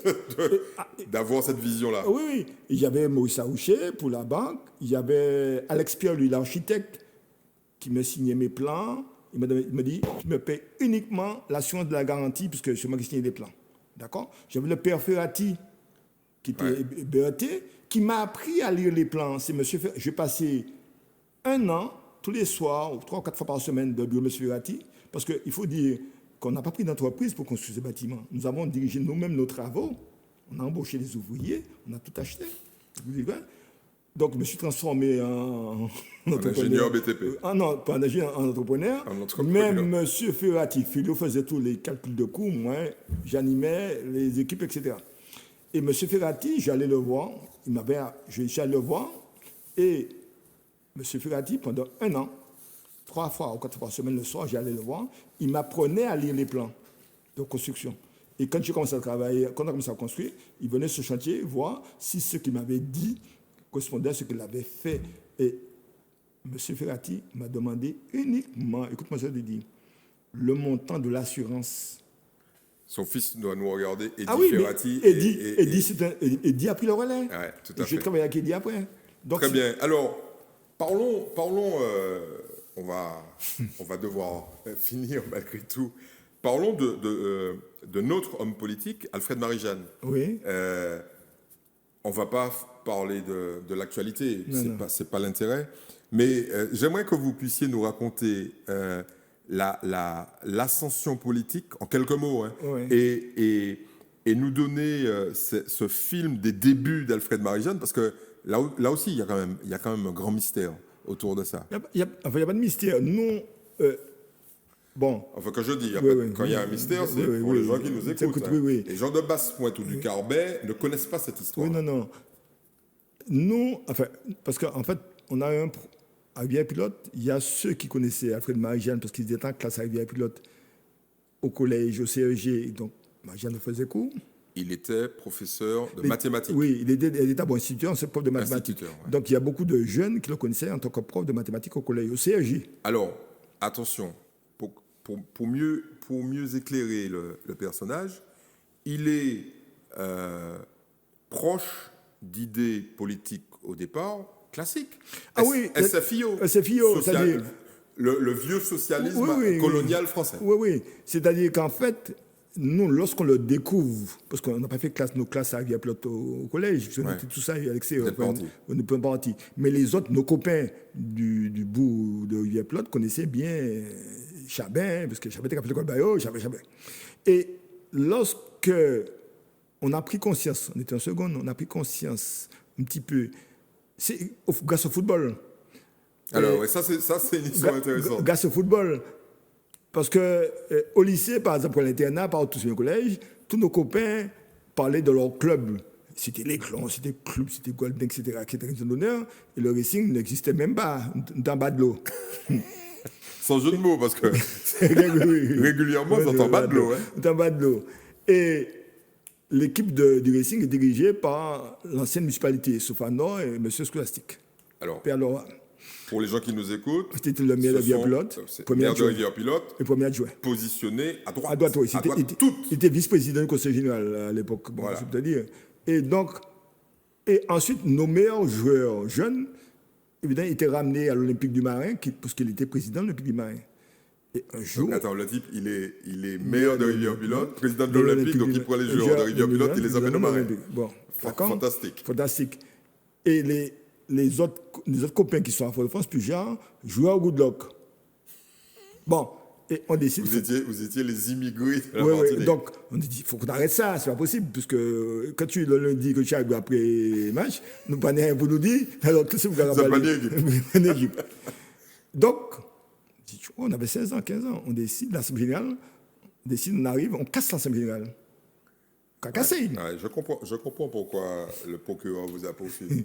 Vous n'osez pas dire ce que vous avez fait. La cassation générale, et Sofano prend la fuite, etc. Les autres qui ont cassé à l'Assemblée générale, c'est-à-dire vous levez la table, vous avez jeté cette table-là, vous avez mis ces bogadéos. Nous casser. Et là, nous casser, évidemment, il y a un vide. Qu'est-ce que nous avons fait? Des copains du bout, il y avait Godzom Michel Lesormeau, il y avait Henri Sieto. Nous avons été Chabin président. Alors que le type... Non, il n'était pas Assemblée générale. Il enseigne le sport, effectivement, au CEG. Et donc, on part, on monte chez lui, à Ticotombe, à 10 mètres du bout. On frappe, etc. On joue sur Jeanne, etc. Voilà, on lui raconte un peu l'histoire et on lui dit, bon, qu'on l'a choisi comme président. L'histoire va se répéter. Et je me souviens, il appelle son épouse, qui est décédée, père son âme. Il est net, voilà les jeunes là, je sais pas, un petit soda pour eux. On va prendre un petit soda, et on parle à Chabin. Ah, tu comptes moi? C'est ça. Mais bon, ça, qui ça nous a fait. Et il était déjà comme ça. Oui, il était déterminé, etc. Et très rigoureux d'ailleurs. Et donc on discute, etc. Bon, comme ça. Et on descend beau, on dit aux gens, je suis président. Mais comme ça. Et tout de suite après, deuxième assemblée générale, et il avait rassemblé autour de lui, et des gens, des enseignants, etc., qui connaissaient, etc., qu'on a amenés. Et ainsi, le club redémarre. Évidemment, mais nous sommes, qu'on regarde encore en bas de l'eau, pas d'argent, évidemment. Opposant à la municipalité, tu comprends bien qu'on n'a pas un centime à l'époque, etc. Et Chabin, une voiture, une DS, et il nous emmène partout au match, etc. Avec ses autres, le type, il vous prend dans sa voiture, il vous emmène au match. Oui. Il arrive à mettre 11 personnes avec les autres membres du club, etc., les gars qui étaient là, et puis on a commencé à... Et tout de suite, il comprend, il est allé très vite, il a compris très tôt que... Je pense qu'il a compris très tôt que le club était... Un levier. Un levier pour lui. Ouais. Parce que nous, le club, il vote, on part faire des études, et il est président toujours, et pendant qu'on fait des études, on apprend qu'il a mis Betzi, qui est entraîneur de la section, comme entraîneur du Racing. Et l'assaut, c'était le club. Ouais. Betzi, c'était l'entraîneur de l'époque, etc. Et arrive une génération de jeunes joueurs exceptionnels, la Gibier, les Fâches, etc. Et il va chercher qui? Il va chercher Denis Belrose, qui était entraîneur de Golden, qui était un ancien militaire, mais aussi déjà un nationaliste. Il avait fait l'Indochine, il revenait nous raconter un petit peu Dien Bien Phu, il était. Et il disait, etc. Et tout de suite, avec cette génération de joueurs, Puja, Flavien, etc., d'exception, avec cet entraîneur, le club démarre. Mais quand on arrive, nous, pendant les vacances, on apprend qu'il est candidat. Et prétentieux comme nous sommes, on demande une réunion. Et on lui dit quel est son programme, la fin de l'indépendance, etc., etc. Il ne nous répond pas. Et on fait un tract, on le traite de social-démocrate. Ben oui. Dans le vocabulaire de l'époque. Mais oui. C'était comme ça. Et là, on est en 71. En 70. En 70, voilà. Et en 71, on est étudiant, on apprend qu'il est élu. Donc on lui envoie toutes les félicitations. Salutations, moi on se termine, salutations anticolonialistes. Et il a fait, à l'époque, il a fait alliance avec le PPM. Alors avant ça, non mais avec alors, oui, mais nous sommes étudiants en Guadeloupe, et en Guadeloupe, il y a une grosse grève de l'UTA, agricole. Dur, c'est le début de la lutte, etc. Et qu'est-ce qu'on fait? On ramène en Martinique Rosan Mounier, secrétaire général de l'UTA. Et on dit à Marie-Jeanne, on fait un meeting avec Vieille-Pelote. Et on organise notre meeting, nous les étudiants, avec l'UTA UPG. Et là, est-ce qu'il a déjà basculé? Est-ce qu'il est... Alors, mais je pense que c'est là que ça a basculé. Il nous dit oui, donc, go meeting, etc. Évidemment, toute l'extrême gauche martinique est arrivée à Pilote. Et au conseil municipal, il y a des éléments qui le critiquent. Dont le père du Mercedes Pitiro, qui était adjoint, etc. Communiste. Hein? Non, socialiste. Socialiste, tout ça, etc. Ouais. Et évidemment, le conseil municipal est divisé. Et qu'est-ce que Chabin fait? Il fait un tribunal populaire. Pour juger qui? Les dissidents qui ont critiqué et le fait qu'il nous ait donné le marché pour ce tribunal populaire, où des centaines de gens viennent, c'est nouveau, c'était à la mode. Nous sommes un tribunal populaire, c'est à la mode. Nous sommes en pleine révolution politique en Chine, n'oublie pas ça. Et là, ils vilipendent évidemment les gars, etc. Et la première fois, ils parlent du colonialisme. Donc, on l'applaudit, etc. Et en fait, c'est vous qui lui avez monté la tête, en fait. Je ne sais pas. Peut-être qu'il avait ses idées, mais n'empêche que tout de suite, je pense qu'il a compris. C'est un gars super intelligent, c'est pas qu'il a compris. C'est-à-dire, il s'est positionné tout de suite. Et à partir de là, on a vu effectivement sa construction politique, sa démarche politique. Parce que 1974, il nous a beaucoup aidés. C'est-à-dire, on avait à notre disposition les bâchis de la commune pour transporter les ouvriers agricoles. Ouais. On avait tout ce qu'on demandait, les micros, les haut-parleurs. Si c'était maintenant, ce n'est pas possible. Mais à l'époque, il nous a tout donné pour permettre cette mobilisation. Et le jour de Chalvet, le soir, on l'a emmené au Lorrain. On l'a emmené au Lorrain, voir la famille. On l'a emmené chez les Cabumal. Donc en fait, Alfred Marie-Jeanne, s'il est indépendantiste, c'est un peu à cause de Jean-Louis Fonsat. Ah non, il n'est pas dit à cause de moi. Bon, c'est-à-dire que l'environnement a bien pilote, parce que nous, à bien pilote, parce qu'on n'oublie pas qu'en 1970, nous, les jeunes à bien pilote, nous avons fêté le centenaire de l'insurrection du Sud. Oui, M. Marie-Jeanne n'était pas maire à l'époque. C'était M. Fanor qui était maire. Mais donc, bon, il y avait un mouvement à bien pilote très puissant. On peut dire qu'il y a eu une progression. Ah oui, il y a eu un mouvement. Alfred Marie-Jeanne, si je ne me trompe pas, était proche de Jean Maran. Oui, à l'époque, oui. Jean Maran, mais SFIO classique. Oui, je crois que je n'étais pas là, mais on m'a dit que c'est Jean Maran. Juste pour vous taquiner un peu, je reviens à la CIA. Ouais, qu'est-ce qu'il y a encore? Parce qu'on a...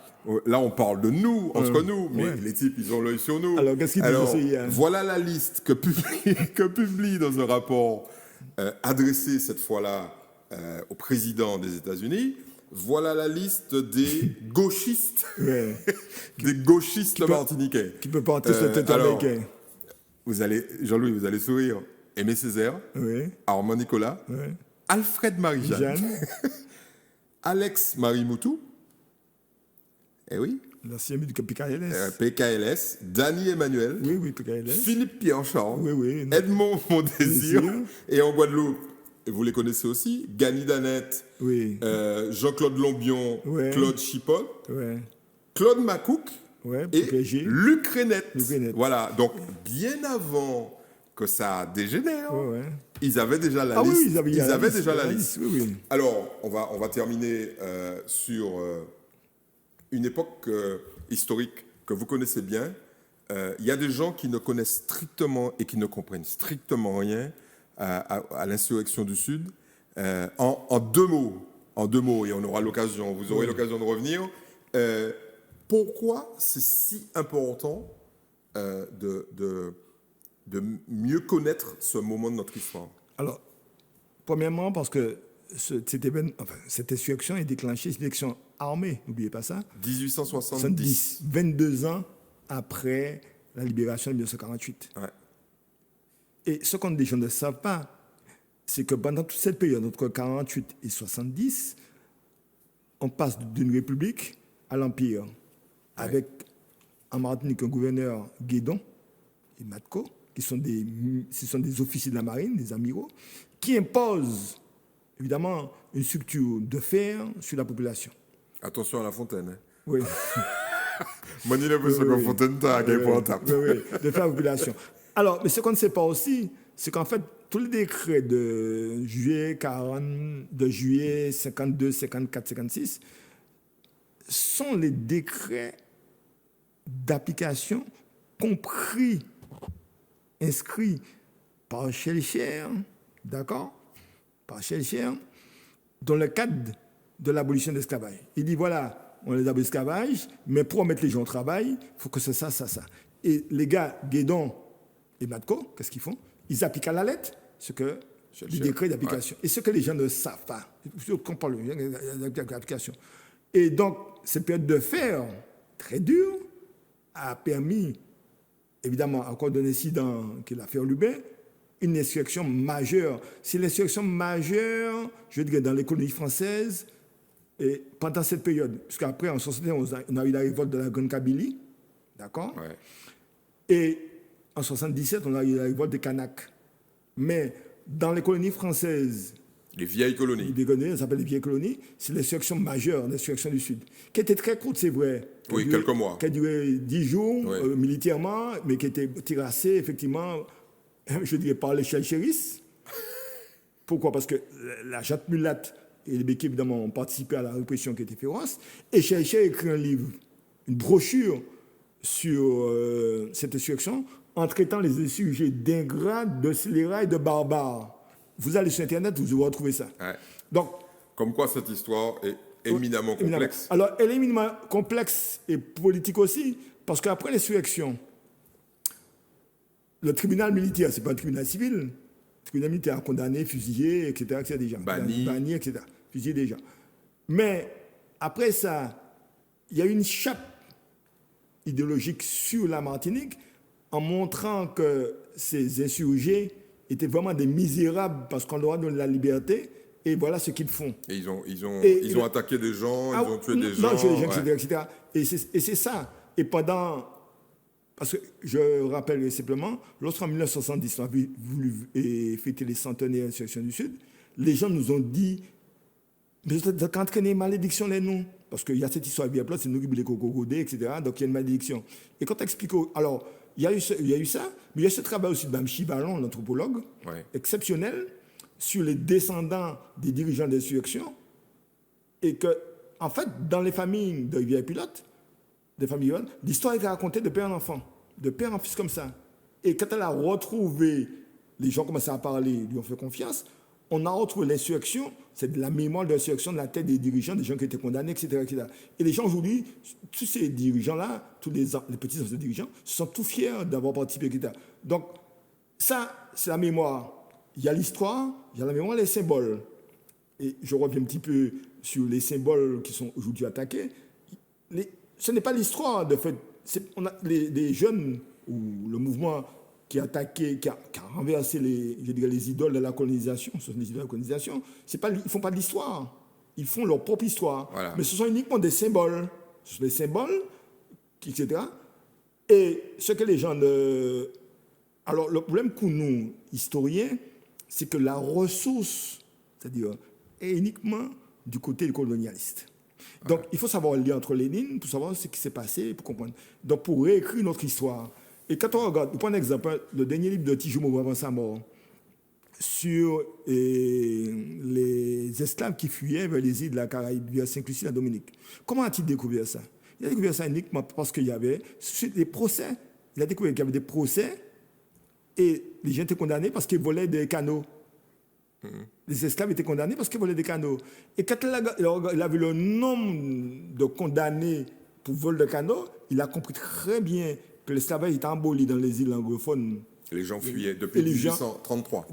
Les gens partaient. Ouais. Or, dans la mémoire, je dirais, anthropologique, cette histoire n'existait pas. N'existe pas. Mais, uniquement en regardant des procès, on découvre effectivement les centaines, etc. Pour te dire un petit peu, en fait, mémoire, c'est une chose, symbole, et histoire, c'est autre chose. Alors maintenant, la question que je pose aux historiens et que je rencontre, il faut que nous écrivions notre histoire nationale.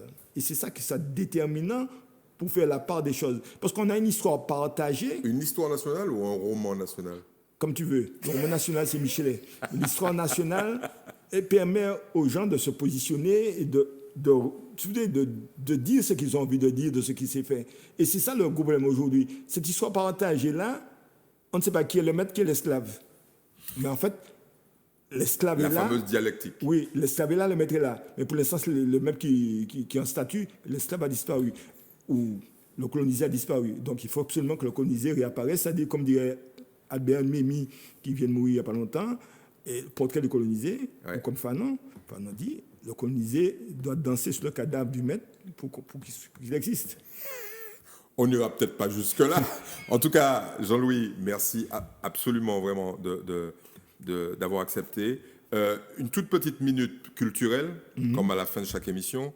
Alors, je suis très content, vous allez voir pourquoi, de chroniquer, en fait, de citer un premier bouquin qui s'appelle Lénine, la révolution d'octobre vue par le Sud, des éditions Denel. Alors ce bouquin-là, il est fabuleux tout simplement parce que les articles sont écrits à propos de la révolution soviétique, on va dire ça comme ça, aux communistes. La révolution russe. La révolution russe. Parti bolchevique. Voilà, Lénine. Ces textes sont écrits par des gens de chez nous et du Sud, notamment Michel Branchy, Philippe Pierre-Charles, etc., etc. Donc, je vous le recommande. Ensuite, la Bible, l'histoire de la Martinique d'Armand Nicolas. Il faut avoir ça. Si vous n'avez pas ça dans votre bibliothèque, ça sert à rien. Bon, c'est discutable sur un certain nombre de chapitres parce qu'il y a des écrivains des historiens qui ne sont pas tout à fait d'accord avec la vision d'Armand Nicolas, mais c'est pas grave. C'est fondamental. Ensuite, j'ai perdu. D'argent, ça c'est Cabor-Masson. Alors, les puissances d'argent de Cabor-Masson. J'ai voulu lui rendre hommage. Alors, je vous dis, celui-là, c'est nous, la même qui l'a édité. Oui. On en a vendu à 50 000 exemplaires. Bon, il faudrait peut-être penser à une nouvelle édition. Donc, c'est le livre fondateur, vous allez comprendre un certain nombre de choses. Typologie des entreprises domiennes d'Alain Miroit. Je connais. Il faut absolument la voir, vous comprendrez mieux la réalité de l'entrepreneuriat aux Antilles et la fragilité des entreprises. Et puis, je suis obligé de parler de policiers de manière systématique. Ça, c'est la Bible absolue. Herbert Lieberman, ça s'appelle Nécropolis. Accrochez-vous, c'est fantastique. Mais j'ajoute un livre qu'il faut lire. Oui. C'est L'armée indigène. C'est un Français. L'armée indigène, tout à fait. Qui est un Français qui a écrit un livre sur la bataille de Vertières, qui a capoté en Haïti.